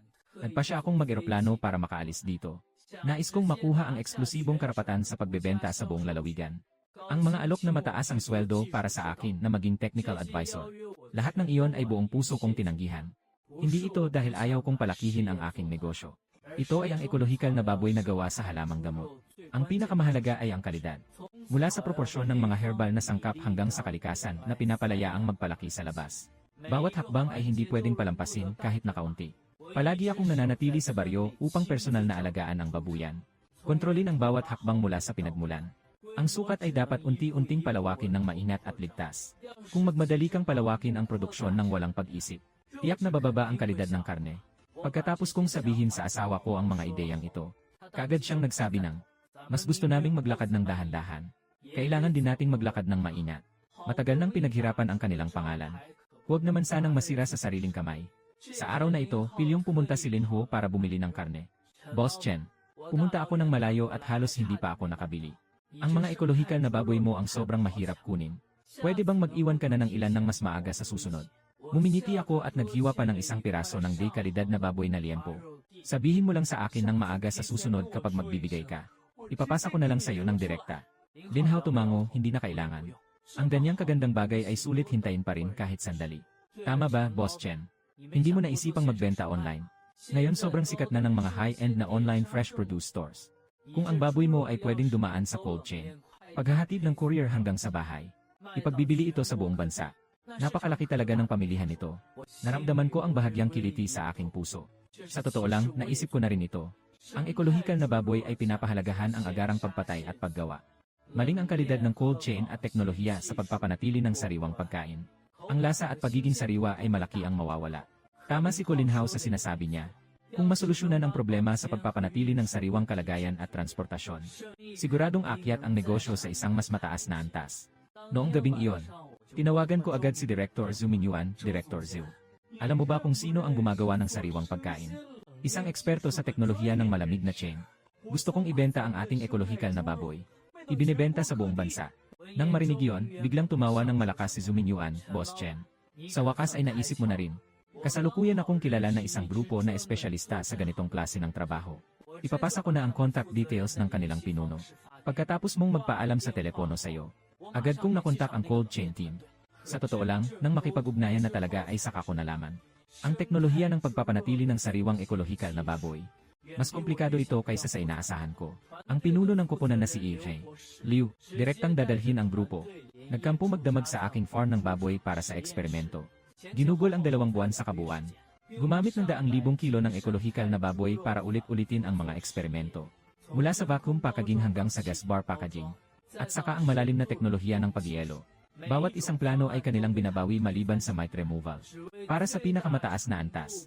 Manatili ang tunay na lasa ng aming ekolohikal na baboy. Sa umaga ng araw na ito, Liu ay may hawak na isang bagong labas na ulat ng pagsusuri. Ibigay mo kay Boss Chen. Naging bahagi kami ng pagpapabuti ng teknolohiya ng packaging gamit ang gas strip. Basta mag-inject ng nitrogen sa loob ng packaging. Ang halo ng hangin at carbon dioxide. Ang gas ay epektibong nakakapigil sa paglago ng bakterya. Kasabay nito, ang buong proseso ay pinananatili sa mababang temperatura sa buong panahon. Ang pagkawala ng kalidad ng karne ay maaaring mapanatili sa loob ng 5%. Kapag hindi masusing tinikman, hindi mo makikilala ang kaibahan sa sariwang karne na pinatay mismo. Binuksan niya agad ang isang pakete. Produkto na nilagyan ng 7 araw na refrigerated na eksperimento. Ibigay mo sa akin ang isang set ng mga kagamitan sa pagsusuri at talaan ng paghahambing. Tiningnan ko ng maigi ang datos, ay nasa normal na antas. Ang pagiging elastiko ng karne ay pumasa sa pamantayan. Upang masiguro na walang mali, pinapagamit ko sa kusina itong karne ng baboy na ito. At yung sariwang baboy na pinatay noong araw. Gamitin ang parehong antas ng init. Parehong paraan. Ipinaprito ng hiwalay. Nilaga at adobo. Gumawa ng 3 grupo ng bulat. Sa huli, tinawag ni Si sa 2 tauhan. Sasamahan namin kayong tikman ng paisa-isa. Hindi mo makikilala kung alin ang naka-lock fresh kung walang label. Aling bahagi ang sariwang pinatay. Kaya agad akong nagpasya na itakda ito. Liu gagamitin ang planong ito. Ang pondo ay hindi problema. Ngayon mismo ay mag-invest na ako. Magpatayo ng isang eksklusibong linya ng produksyon para sa lock-in na sariwang packaging. Ang 3 milyong yuan na pondo ay agad na inililipat para sa kagamitan. Ang pabrika ay nagpadala ng mga kalakal sa magdamag. Pag-install at pagsasaayos kasama ang pagtanggap ay naganap ng sabay-sabay. Kalahati ng buwan ang lumipas. Ang una kong EcoPort Lock. Ang linya ng sariwang produksyon ay opisyal nang nagsimula operasyon. Premium na baboy na may taba. Ekologikal na baboy na tadik. Kasama ang isang serye ng mga produktong pang-imbak ng sariwang pagkain. Sabay na inilulunsad sa iba't ibang malaking platform ng e-commerce. Sa gabing iyon, ako at ang asawa ko ay nakatayo sa harap ng computer. Nakatingin sa datos ng order sa backend. Hindi makapikit ang mata kahit isang beses. Ang bilang ng mga order ay parang sumakay sa isang rocket. Bumaba ng husto. Sa unang oras, nalampasan ng 1,000 na order. Sa ikatlong oras, umabot agad ito sa 5,000 na order kinabukasan ng umaga. Ang dami ng mga order ay biglang tumaas ng husto hanggang 21,000. Ang linya ng produksyon ay patuloy na tumatakbo ng 24 oras. Mga manggagawa ay nag-overtime para mag-empake at magpadala ng galit na galit. Kahit na ganito pa rin, halos hindi na namin kayanin ang bilis ng paglago ng mga order. Asawa ko ay mahigpit na niyayakap ang aking kamay, mahal. Alam mo ba kung ano ang ibig sabihin nito? Hindi na kami basta mag-aalaga ng baboy sa maliit na bayan. Ang aming ekolohikal na baboy. Naging kilala na ito bilang isang kilalang tatak ng sariwang pagkain sa buong lalawigan. Nakikita ko ang patuloy na tumitibok na mga numero sa screen. Biglang naibalik ang aking isipan sa araw na binili ako ni Wang Hu ng 5,000 yuan. Sa araw ng pagpapahiya. Noong panahong iyon, iisa lang ang nasa isip ko. Kailangan kong magtagumpay gamit ang sarili kong mga kamay. Hindi na maaaring may makapaghina sa akin muli. Ngayon, nagawa ko na talaga. Produkto na may limitadong packaging inilunsad na sa loob ng kalahating taon. Direktang umabot sa 800,000 ang buwanang benta. Maraming customer ang nag-iwan ng komento sa comment section. Pinupuri nila na walang idinagdag sa aming baboy. Kumain ng may kapanatagan. 1 taon pagkatapos, ang aking tatak ng eco-friendly na baboy na karne. Nagtayo kami ng 3 pangunahing tindahan sa kabisera ng probinsya. Magbukas ng isang sangay sa bawat isa sa 2 kalapit na lungsod na nasa antas ng probinsya. Naging isang huwarang kumpanya sa buong probinsya sa merkado ng sariwang pagkain. Nalaman ng Provincial News Station ang tungkol sa aking kwento ng pagnenegosyo. Pinlano namin ng maigi ang isang espesyal na ulat. Pamagat ay mula sa maliit na bayan na baboyan hanggang sa pambansang huwaran. Ang kwento ng tagumpay ni Chen Fan sa ekolohikal na pagpapalaki ng hayop. Sa lugar ng pagre-record ng programa, ang mamamahayag ay may dalang mikropono at nagtatanong sa akin, Boss Chen. Ngayon, ang taunang kita ng iyong negosyo ay lumampas na sa 1 bilyon. Nagpapasok ng trabaho sa daan-daang tao. Naging isang waran sa pagpapaunlad ng mga kanayunan. Sa tingin mo, ano ang pinakamalaking dahilan kung bakit ka nagtagumpay? Ngumingiti ako ng walang emosyon. Dahil naranasan ko na ang pagkatalo at paghihirap. Noong una, sinadyang minanipula ng iba. Halos mawala na sana ako ng pag-asa sa pangarap kong mag-alaga ng baboy. Ngunit ang karanasang iyon ang nagpatunay sa akin. Ang iba ay handang gawin ang lahat para sa kita, kahit na anong paraan. Ngunit hindi ko maaaring ipagpalit ang aking prinsipyo. Sa negosyo, palagi akong tapat at totoo sa mga customer ko. Gamitin ang pinakamataas na kalidad na produkto upang pasalamatan ang tiwala. Para sa mga gustong magloko at gumawa ng masama. Hindi rin magdadalawang isip na kumilos ng mahigpit. Sa gabi ng pagpapalabas ng programa, maraming netizens sa comment section ang nagsusulat ng suporta. Ito ang tunay na may puso at responsibilidad na negosyante. Suporta sa ekolohikal na pagpapalaki ng hayop. Suportahan si Boss Chen. Direktang bumagsak ang datos ng aking online shop backend. Ang mga order mula sa Hapons na militar ay tumaas mula 20,000 hanggang 50,000. Ang customer service ay nakatelepono mula alas 6 ng umaga hanggang 1:00 ng madaling araw. Hindi na namin kayang tanggapin lahat. Mas nakaka-impress pa sa warehouse. Patuloy na umaalis ang mga refrigerated truck ng sunod-sunod. Hindi na kayang tapusin ang 3 shift ng mga manggagawa sa packaging. Muling naghari ako ng 15 pang tao ng panandalian. Kakaunti lang ang nakayanan na mapanatili ang bilis ng pagpapadala. Asawa ko araw-araw ng gabi ang tumutok sa datos sa backend para sa akin. Habang inaantok ang mga bata. Habang nag-scroll ng mga komento, "Honey, halika tingnan mo." May isa na namang nagpo-post ng larawan sa comment section. Sinasabi nilang ang aming karne na niluluto ay buong bahay ang amoy. Lumapit ako para tingnan. Grabe talaga. Sa mga positibong review tungkol kay Doton, umabot na ito ng ilang pahayagan. Ang porsyento ng muling pagbili ay tumaas mula 75% hanggang 82%. Naalala ko na naman si Wang. Mga araw ng pagtatrabaho sa farm ng baboy ni Hu. Alas 3 de la mañana. Ako lang ang nagbabantay sa amoy na baboyan. Binibigyan ng gamot ang may sakit na baboy. Yung paglilinis ng tae. Oras. Akala ko magtatagal ako sa farm na ito buong buhay ko. Nagsusustento lang sa panindang baboy para mabuhay. Akala ko basta gawin ko ang aking tungkulin ng buong puso. Lagi kang makakatanggap ng nararapat na respeto at gantimpala. Pero nagkamali ako. May mga tao na kailangan ka kapag kailangan ka nila. Gusto kitang ituring na parang angkan na dapat pag-alayan ng paggalang. Hindi ka na niya kailangan. Pagkatapos ay agad na maghar ng tao para siraan ka. Iniisip na wasakin ka ng husto. Sa wakas naiintindihan ko na. Sa mundong ito, walang sinuman ang kusang magbibigay. Katarungan at pagkakataon ay ihahatid sa iyong harapan. Ang magagandang araw na gusto mo ay kailangang pagsikapan mo mismo. Sa sandaling iyon, isang numero mula sa isang lalawigan ang tumawag. Sa kabilang linya ay isang kalmado at matatag na middle-aged na lalaki. Kumusta po, Gino Chen? Ako si Zhao Godong, ang Vice Presidente ng Shengfeng Agricultural and Animal Husbandry Group. Ang aming grupo ay interesado sa iyong paggawa ng mga halamang gamot. Modelo ng pangangalaga sa hayop. Lubos akong interesado. Gusto kong makipag-usap sa iyo tungkol sa posibleng pagtutulungan noong nakaraan. Kilalang kilala ko ang pangalan na Shengfeng Farm and Animal Husbandry. Ang pinakamalaking kumpanya ng pagpapalaki ng baboy sa Hilaga. Tumutulong sila sa paglabas ng higit sa 4 milyong bariles bawat taon. Lagi silang nangunguna sa buong bansa sa market share. May 6 na pabrika ng pagkain sa ilalim nila. Ang network ng malamig na chain logistics ay sumasaklaw sa halos kalahati ng bansa. Nag-isip-isip ako sandali, Gino Zhao. Hindi ko alam kung anong eksaktong anyo ng pakikipagtulungan ang sinasabi niyo. Mumiti si Zhao Godong at sinabi namin na nais naming maging bahagi sa inyong kumpanya. O kaya naman ay direktang pagbili sa iyong tatak. Siyempre, hindi ka namin pababayaan sa presyo. Ang aming paunang alok ay 3 bilyon. Boss Chen, pag-isipan mo muna. 3 bilyon. Ang numerong ito ay biglang nagpabilis ng tibok ng puso ko. Pero no doubt and riches are all Presidente Zhao. Salamat sa iyong kabutihang loob. Pero hindi ko ibebenta ang aking tatak. Hindi rin namin pinag-isipan ang pag-invest. Gusto kong tahakin ang landas na ito mag-isa. Sa kabilang linya, nagpasya si Boss Chen na manahimik ng 2 segundo. Sa mundo ng negosyo, walang kailanpaman na kalaban. Walang tunay na kaibigan magpakailanpaman. Isipin mo pa ulit, ang aking telepono ay laging nakabukas para sa iyo. Pagkatapos mag-hang up ng tawag, sinabi ko sa asawa ko ang tungkol dito. Ninangalit ang kanyang noo. Pero si Shengfeng nun, ang nakatatandang kapatid mula sa Hilaga. Baka direktang tumanggi baka makasakit ng damdamin ng iba. Pinagkibit balikat ko. Ang ating pangunahing lakas na kompetisyon. Ito ay mga resipe ng tradisyong herbal at modelo ng ekolohikal na pagsasaka. Kapag na-acquire na, hindi na ito nasa akin. Pagdating ng panahon para mapanatili ang kita, tiyak na magpapababa sila ng gastos at magpapalaki ng produksyon. Sa kalaunan, ang kalidad ay bababa rin. Hindi ko maaaring hayaang mangyari ang ganito. Sang-ayon si Wifey sa sinasabi mo at mumingiti siya ng bahagya. Tayo mismo ang magbabantay sa ating sariling tatak. Ngunit ang hindi ko inaasahan ay, ang pagtanggi sa Santong Bundok ay simula pa lang ng mga abala. Pagkalipas ng 3 araw, binuksan ko ang telepono ko at nag-scroll sa balita. Isang kapansin-pansing pamagat ang biglang sumulpot sa paningin. Ang ekolohikal na pagpapalaki ng tradisyong gamot ay isang siyentipikong tagumpay. Muling konseptong pang-aliw.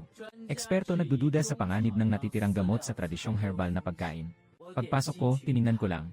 Ang artikulo ay nagsulat ng libu-libong salita ng detalyado.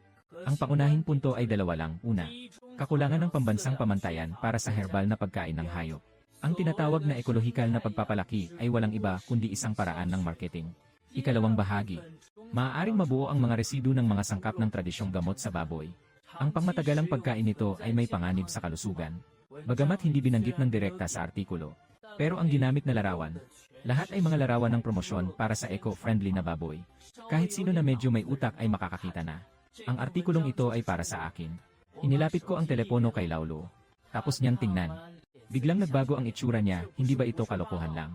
Lahat ng batch ng aming baboy ay dumaan sa pagsusuri. Never had any issues with residual excess. Sino ang gumawa nitong klase ng bagay na ito? Hindi ako nagsisinungaling. Nakapagpasya na sa loob niya. Ang oras ng paglalathala ng artikulong ito ay masyadong maaga.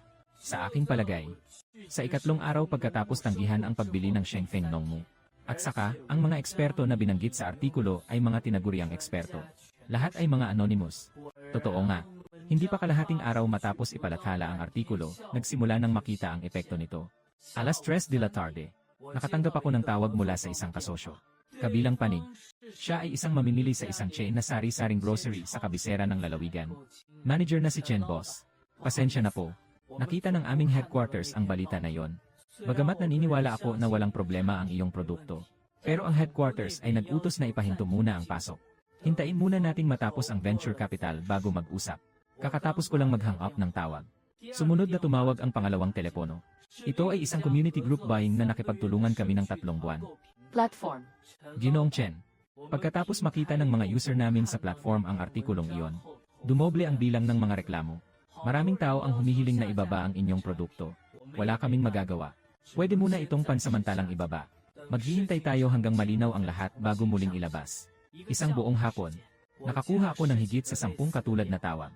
6 na maliliit na partner ang unti-unting huminto sa pagtanggap ng mga order. Araw-araw na bilang ng mga order sa online na tindahan. Mula sa 50,000 na order, diretso itong bumaba sa mahigit 20,000. Asawa ay nagmamadaling pumasok sa kwarto at binabasa ng paulit-ulit ang asawa niya. Kailangan na nating mag-isip ng paraan agad. Hindi natin maaaring hayaan na magpatuloy ang pagkalat ng artikulong ito. Ako'y nakaupo sa harap ng mesa at nag-isip ng matagal. Pagkatapos ay tinawagan niya si Zuminyuan, Director Zhu. Nabasa mo na ba ang artikulong iyon? Nakita ni Zuminyuan na kalmado ang kanyang boses. Boss Chen, huwag kang mag-alala. Matagal na akong nakikisalamuha sa mundo ng pagkain at inumin. Maraming beses na akong nakakita ng ganitong paraan. May mga taong ayaw kang mapabuti. Gumastos para bumili ng ilang artikulo na lilikha ng takot. Pinipilit nilang takutin ang iyong mga partner para hindi na makipagnegosyo sa iyo. Hihintayin kitang sumuko na. Naglalaro sila sa mababang presyo para makuha ang mura. Ngumisi ako ng malamig at sinabing ayaw kong matupad ang kanilang mga hangarin. Maagang bukas ng umaga. Kaya kinontak ko si Chairman Zhang.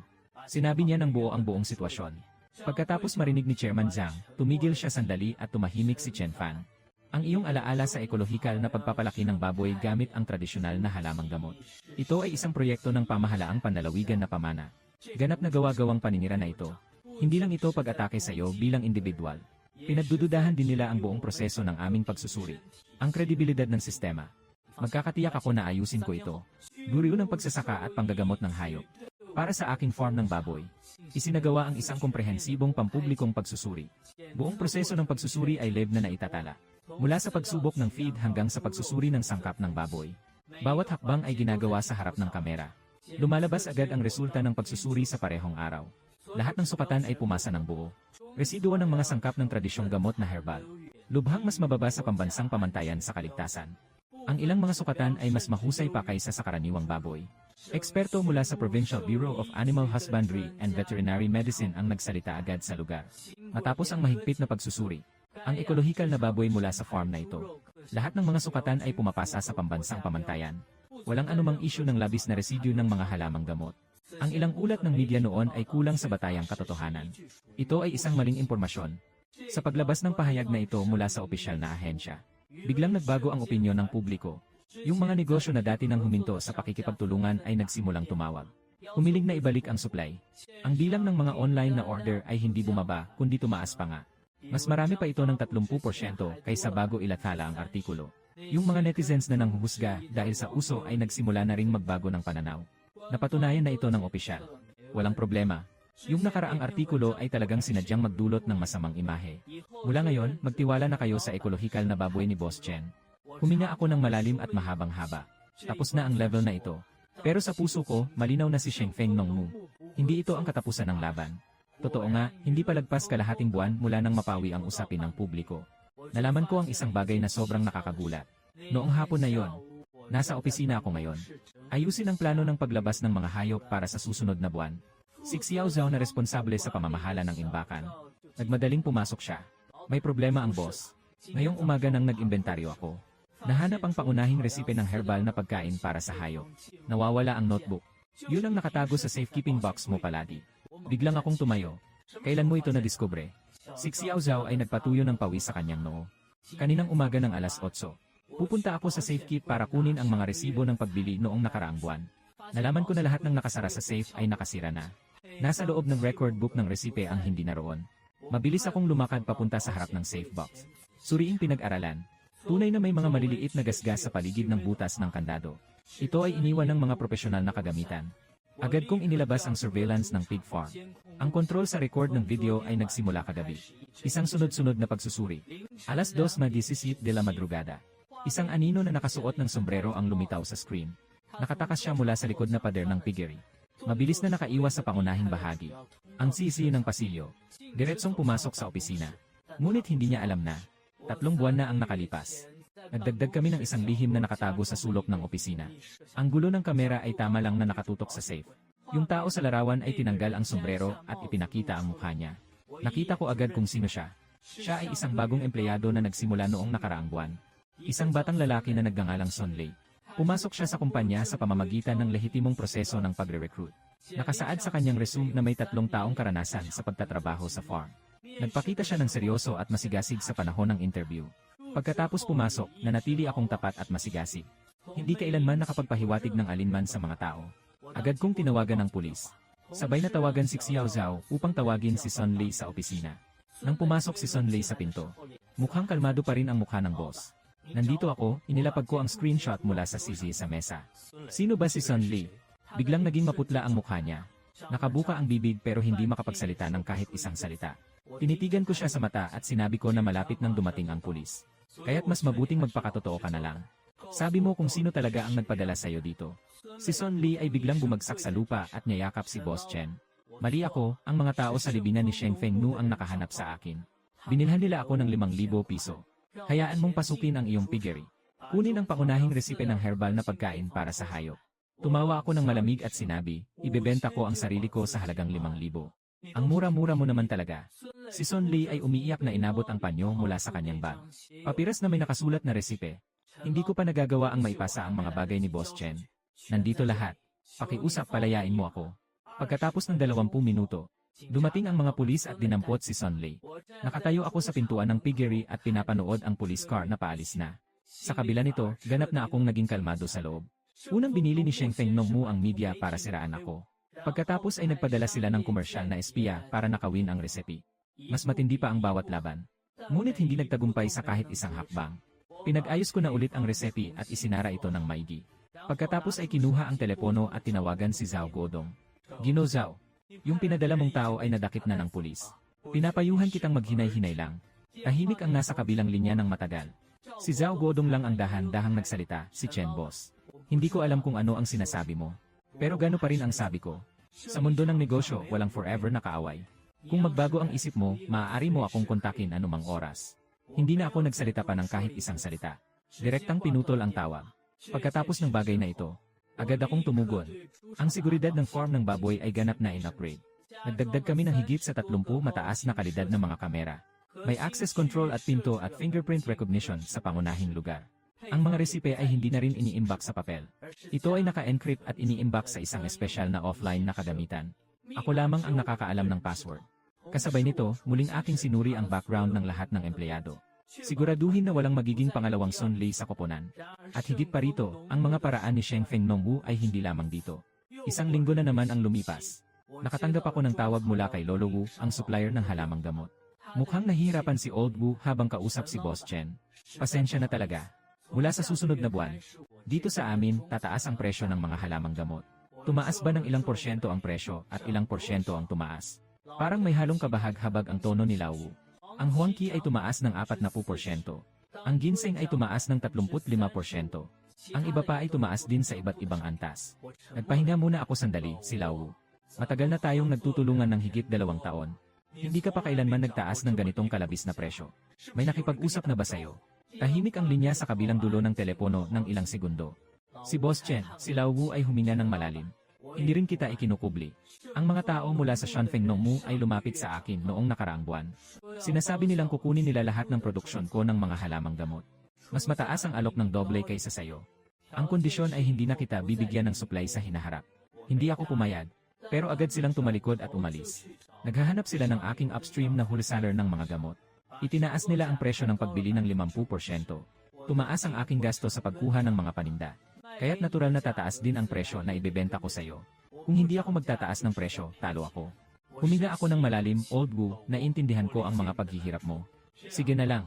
Unahin mong magbigay sa akin ng 1 buwan ayon sa bagong presyo. Mag-isip ako ng paraan dito. Pagkatapos magpaalam sa tawag. Matagal na akong nakaupo sa bakuran. Totoong matalino ang hakbang ng Shengfeng Agriculture and Animal Husbandry. Hindi nila direktang tinatanggal ang supply ko. Sa halip, sa pamamagitan ng pagpapataas ng presyo sa itaas. Pinilit nitong tumaas ng malaki ang aking mga gastos. Kahit magtaas ka ng presyo, mawawala ang mga customer. Kailangan mong tiisin ang pagkalugi sa operasyon. Walang panalo sa pagpili, pareho lang patibong. Pero matagal na akong hindi yung taong mayroong lamang. Isang mahirap na batang lalaki na may 50,000 yuan. Noong gabing iyon, tinawag ko ang asawa ko sa silid-aklatan. Sinabi ko sa kanya ang aking saloobin. Hindi ako pwedeng palaging nakatali sa leg ng iba. Ang supply chain ng mga halamang gamot. Kailangang hawak ito sa sarili mong mga kamay.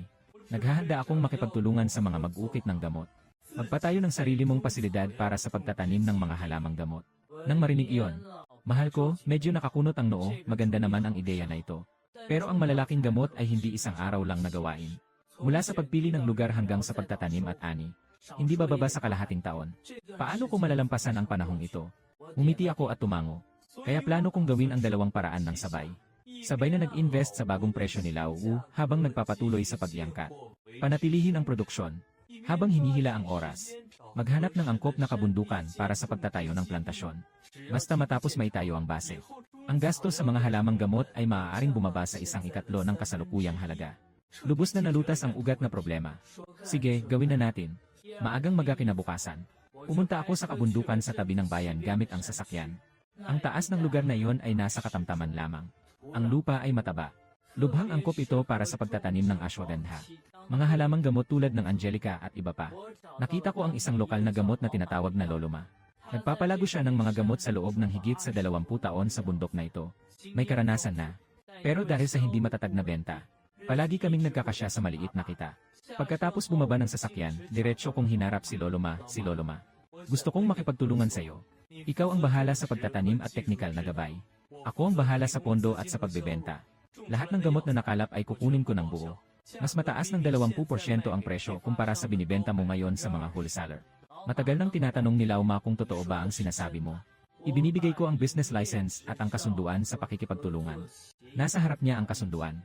Basahin mo ang nakasulat sa puting papel na ito. Matapos suriin ni Lauma ng maigi ng 3 beses. Biglang pinadyak ang hita at sumigaw ng gawin na. Nakatikim ako ng gamot ng higit sa 20 taon. Hindi pa ako nakatagpo ng ganitong tapat na kasosyo. Magtiwala ka lang. Tinitiyak kong makakapagtanim ako ng pinakamagandang mga halamang gamot para sa iyo. Nang kumalat ang balita, ang mga manginggamot sa mga kalapit na bundok ay nagsimula ring lumapit. Sa loob ng 1 linggo lang, may 17 magsasaka ng gamot ang nakipag-ugnayan sa akin para sa kasunduan sa kooperasyon. Ang kabuang lupain na inaalagaan ay higit sa 200 hektarya. Nag-invest ako ng 2 milyong yuan para sa pare-parehong pagbili ng dekalidad na mga binhi. Pagtatayo ng mga pasilidad sa irigasyon. Humingi rin kami ng tulong sa mga eksperto mula sa Provincial Academy of Agricultural Sciences.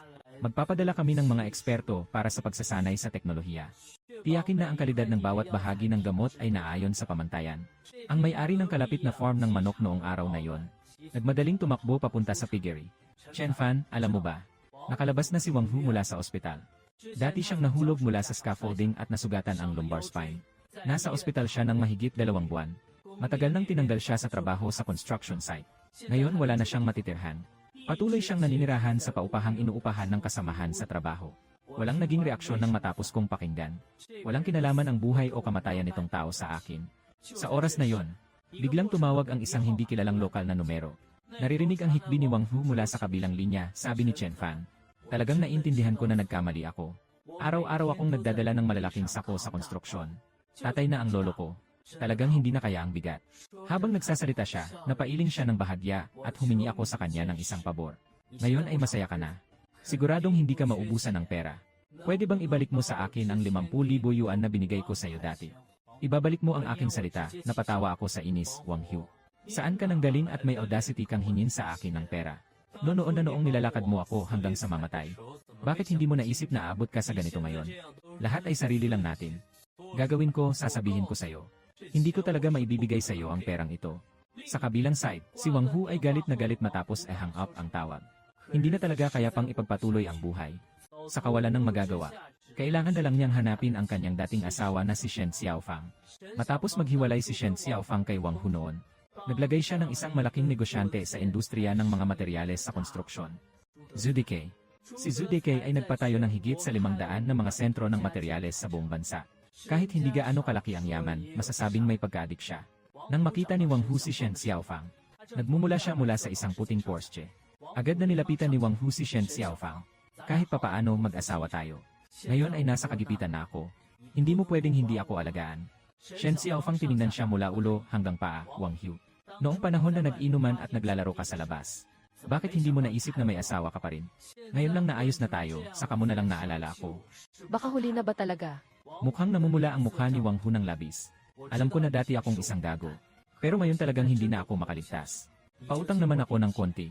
Hintayin kong tuluyang sirain si Chen Fan. Handa akong maging alipin kumpara kay Chen Fan. Nang marinig ang salita, Isang kalmado na lalaki ang nagmula sa malayo. Si Zhu Deke. Anong nangyayari? Shen Xiaofang sinulyapan si Wang Hu ng may pagmamaliit. Ang dati kong asawa na si Wang Hu ang nanghihingi ng pera sa akin. Huwag mo na siyang pansinin, si Zhu Deke ay nagtaas ng kilay. Ikaw ang nagmamay-ari ng piggery na si Wang Hu. Anong relasyon mo kay Chen Fan?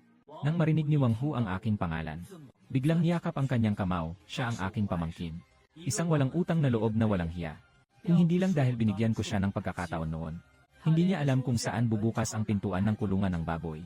Si Zhu Deke ay ngumiti ng may pag-isip. Sumakay na tayo at maghanap ng lugar para mag-usap. mabilis naman. Tatlo silang nagkita sa isang silid sa isang tea house sa lungsod ng probinsya. Umupo na siya. Si Zhu Deke ay nagbuhos ng tasa ng tsaa kay Wang Hu. Sasabihin ko sa iyo ang totoo. Matagal na kaming magkakaibigan ni Zhao Guodong mula sa libingan ng Sheng Fengnu. Noong una, gumastos siya ng maraming pera. Gusto niyang kunin ang brand ni Chen Fan. Sa huli, wala siyang nagawang kahit isang hakbang. Sa kabaligtaran, lalong sumisikat ang pangalan ni Chen Fan. Wang Hu huminis at sinabing swerte lang ang batang iyon. Palagi niyang napagtatagumpayan ang mga delikadong sitwasyon. Hindi siya swerte, Zhu Deke ang nag-shake ng ulo. Hindi namin kilala siya ng mga tao natin. Yung mga ipinadala ni Zhao Guodong. Wala siyang ugnayan kay Chen Fan. Hindi rin kayo pamilyar. Sa kanyang piggery, syempre, palaging may mga balakid. Pero ikaw ay iba. Mas matagal kang nananatili sa kanyang tabi. Mas alam mo ang kanyang piggery kaysa kanino man. Nagulat si Wang Hu at nagtaka, anong ibig mong sabihin? Si Zhu Deke ay naglabas ng isang bank card mula sa kanyang bulsa. May 50,000 yuan dito, ilalapit ko kay Wang Hu. Tulungan mo akong gawin ang isang bagay. Pagkatapos magtagumpay, bibigyan kita ng 1,000,000 yuan. Anong gusto mong gawin ko habang nakatitig si Wang Hu sa bank card na yon? Jude K. binaba ang boses niya ng bahagya. Si Chen Fan ay nasa bundok sa kanluran ng bayan. Nagtayo kami ng isang base para sa pagtatanim ng mga halamang gamot. Ang bahagi ng bundok na iyon ay tuyo. Kung sakaling aksidenteng masunog, sa tingin mo ano ang mangyayari? Biglang nagdilim ang mga mata ni Wang Hu nang sabihin mong ako ang magpapalayok ng apoy.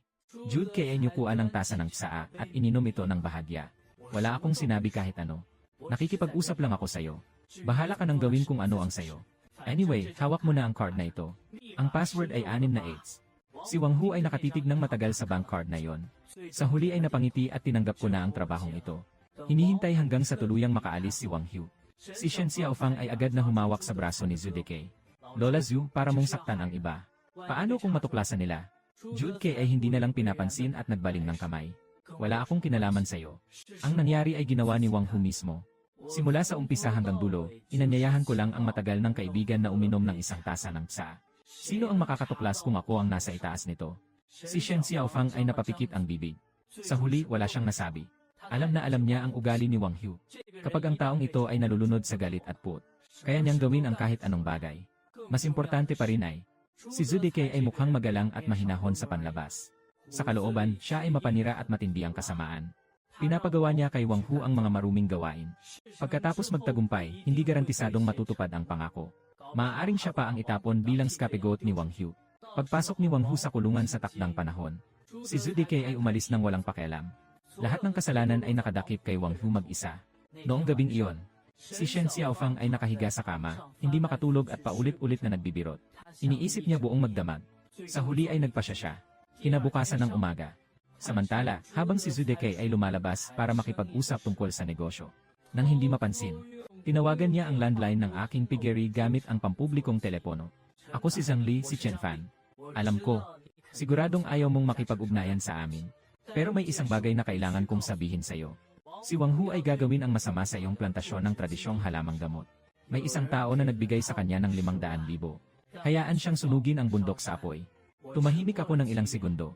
Bakit mo kailangang sabihin sa akin ito? Si Zhang Li ay ngumiti ng malungkot kahit nahiwalay na kami ni Wang Hu. Pero ayoko nang panoorin siyang makapasok muli sa kulungan. Pagpapasunog ng bundok ay isang malubhang krimen. Kung gagawin niya talaga yon, sa buhay na ito, tuluyan na siyang tapos. Umiti ako at naintindihan ko na. Salamat pagkatapos magpaalam sa tawag. Ako'y pabalik-balik sa opisina ng higit sa 10 ulit. Si Wang Hu ay planong sunugin ang bundok. Kung hindi ito mapapamahalaan ng maayos, ang plantasyon ni Liang Danu ay masisira kapag nangyari ito. Pero kung magpapasok na ako ng reklamo ngayon, si Wang Hu ay hindi pa nakagawa ng krimen. Pinakamataas na pwedeng gawin ng pulis ay magbigay ng babala sa bahay. Hindi siya talaga mapipigilan. Hindi na natin maililigtas ang tunay na salarin na nakatago sa likod. Kailangan gawin ito. Kailangan talagang putulin ang ugnayan na ito at sirain ang lahat ng ebidensya. Nang naisip ito, agad kong tinawagan ng pulisya at kinausap si Director Liu. Inilahat ko ng detalyado ang sitwasyon. Direktang nagpasya si Liu na ituloy ang operasyon. Nagpadala ako ng mga undercover sa paligid ng planting base para magbantay. Maghanda ka rin dyan at mag-ingat. Ipagbigay alam agad sa akin kung may anumang kilos o galaw. Pagkatapos mag-hang up, muling tinawagan ko si Lauma. Sa mga araw na ito, mag-ingat ka sa kalagayan ng katawan mo. Mag-assign ng mga tao na magbantay ng paisa-isa sa gabi. Basta makita mong may hindi kilala na lumalapit, tawagan mo agad ako. Kahit na hindi alam ni Loloma ang eksaktong dahilan. Pero pakinggan ang seryoso kong tono. Walang sabi-sabi, pumayag agad siya. Kinagabihan ay agad na tinipon ang ilang mga mag-uuma ng gamot. Nagtayo ng 3 pansamantalang checkpoint sa paligid ng base.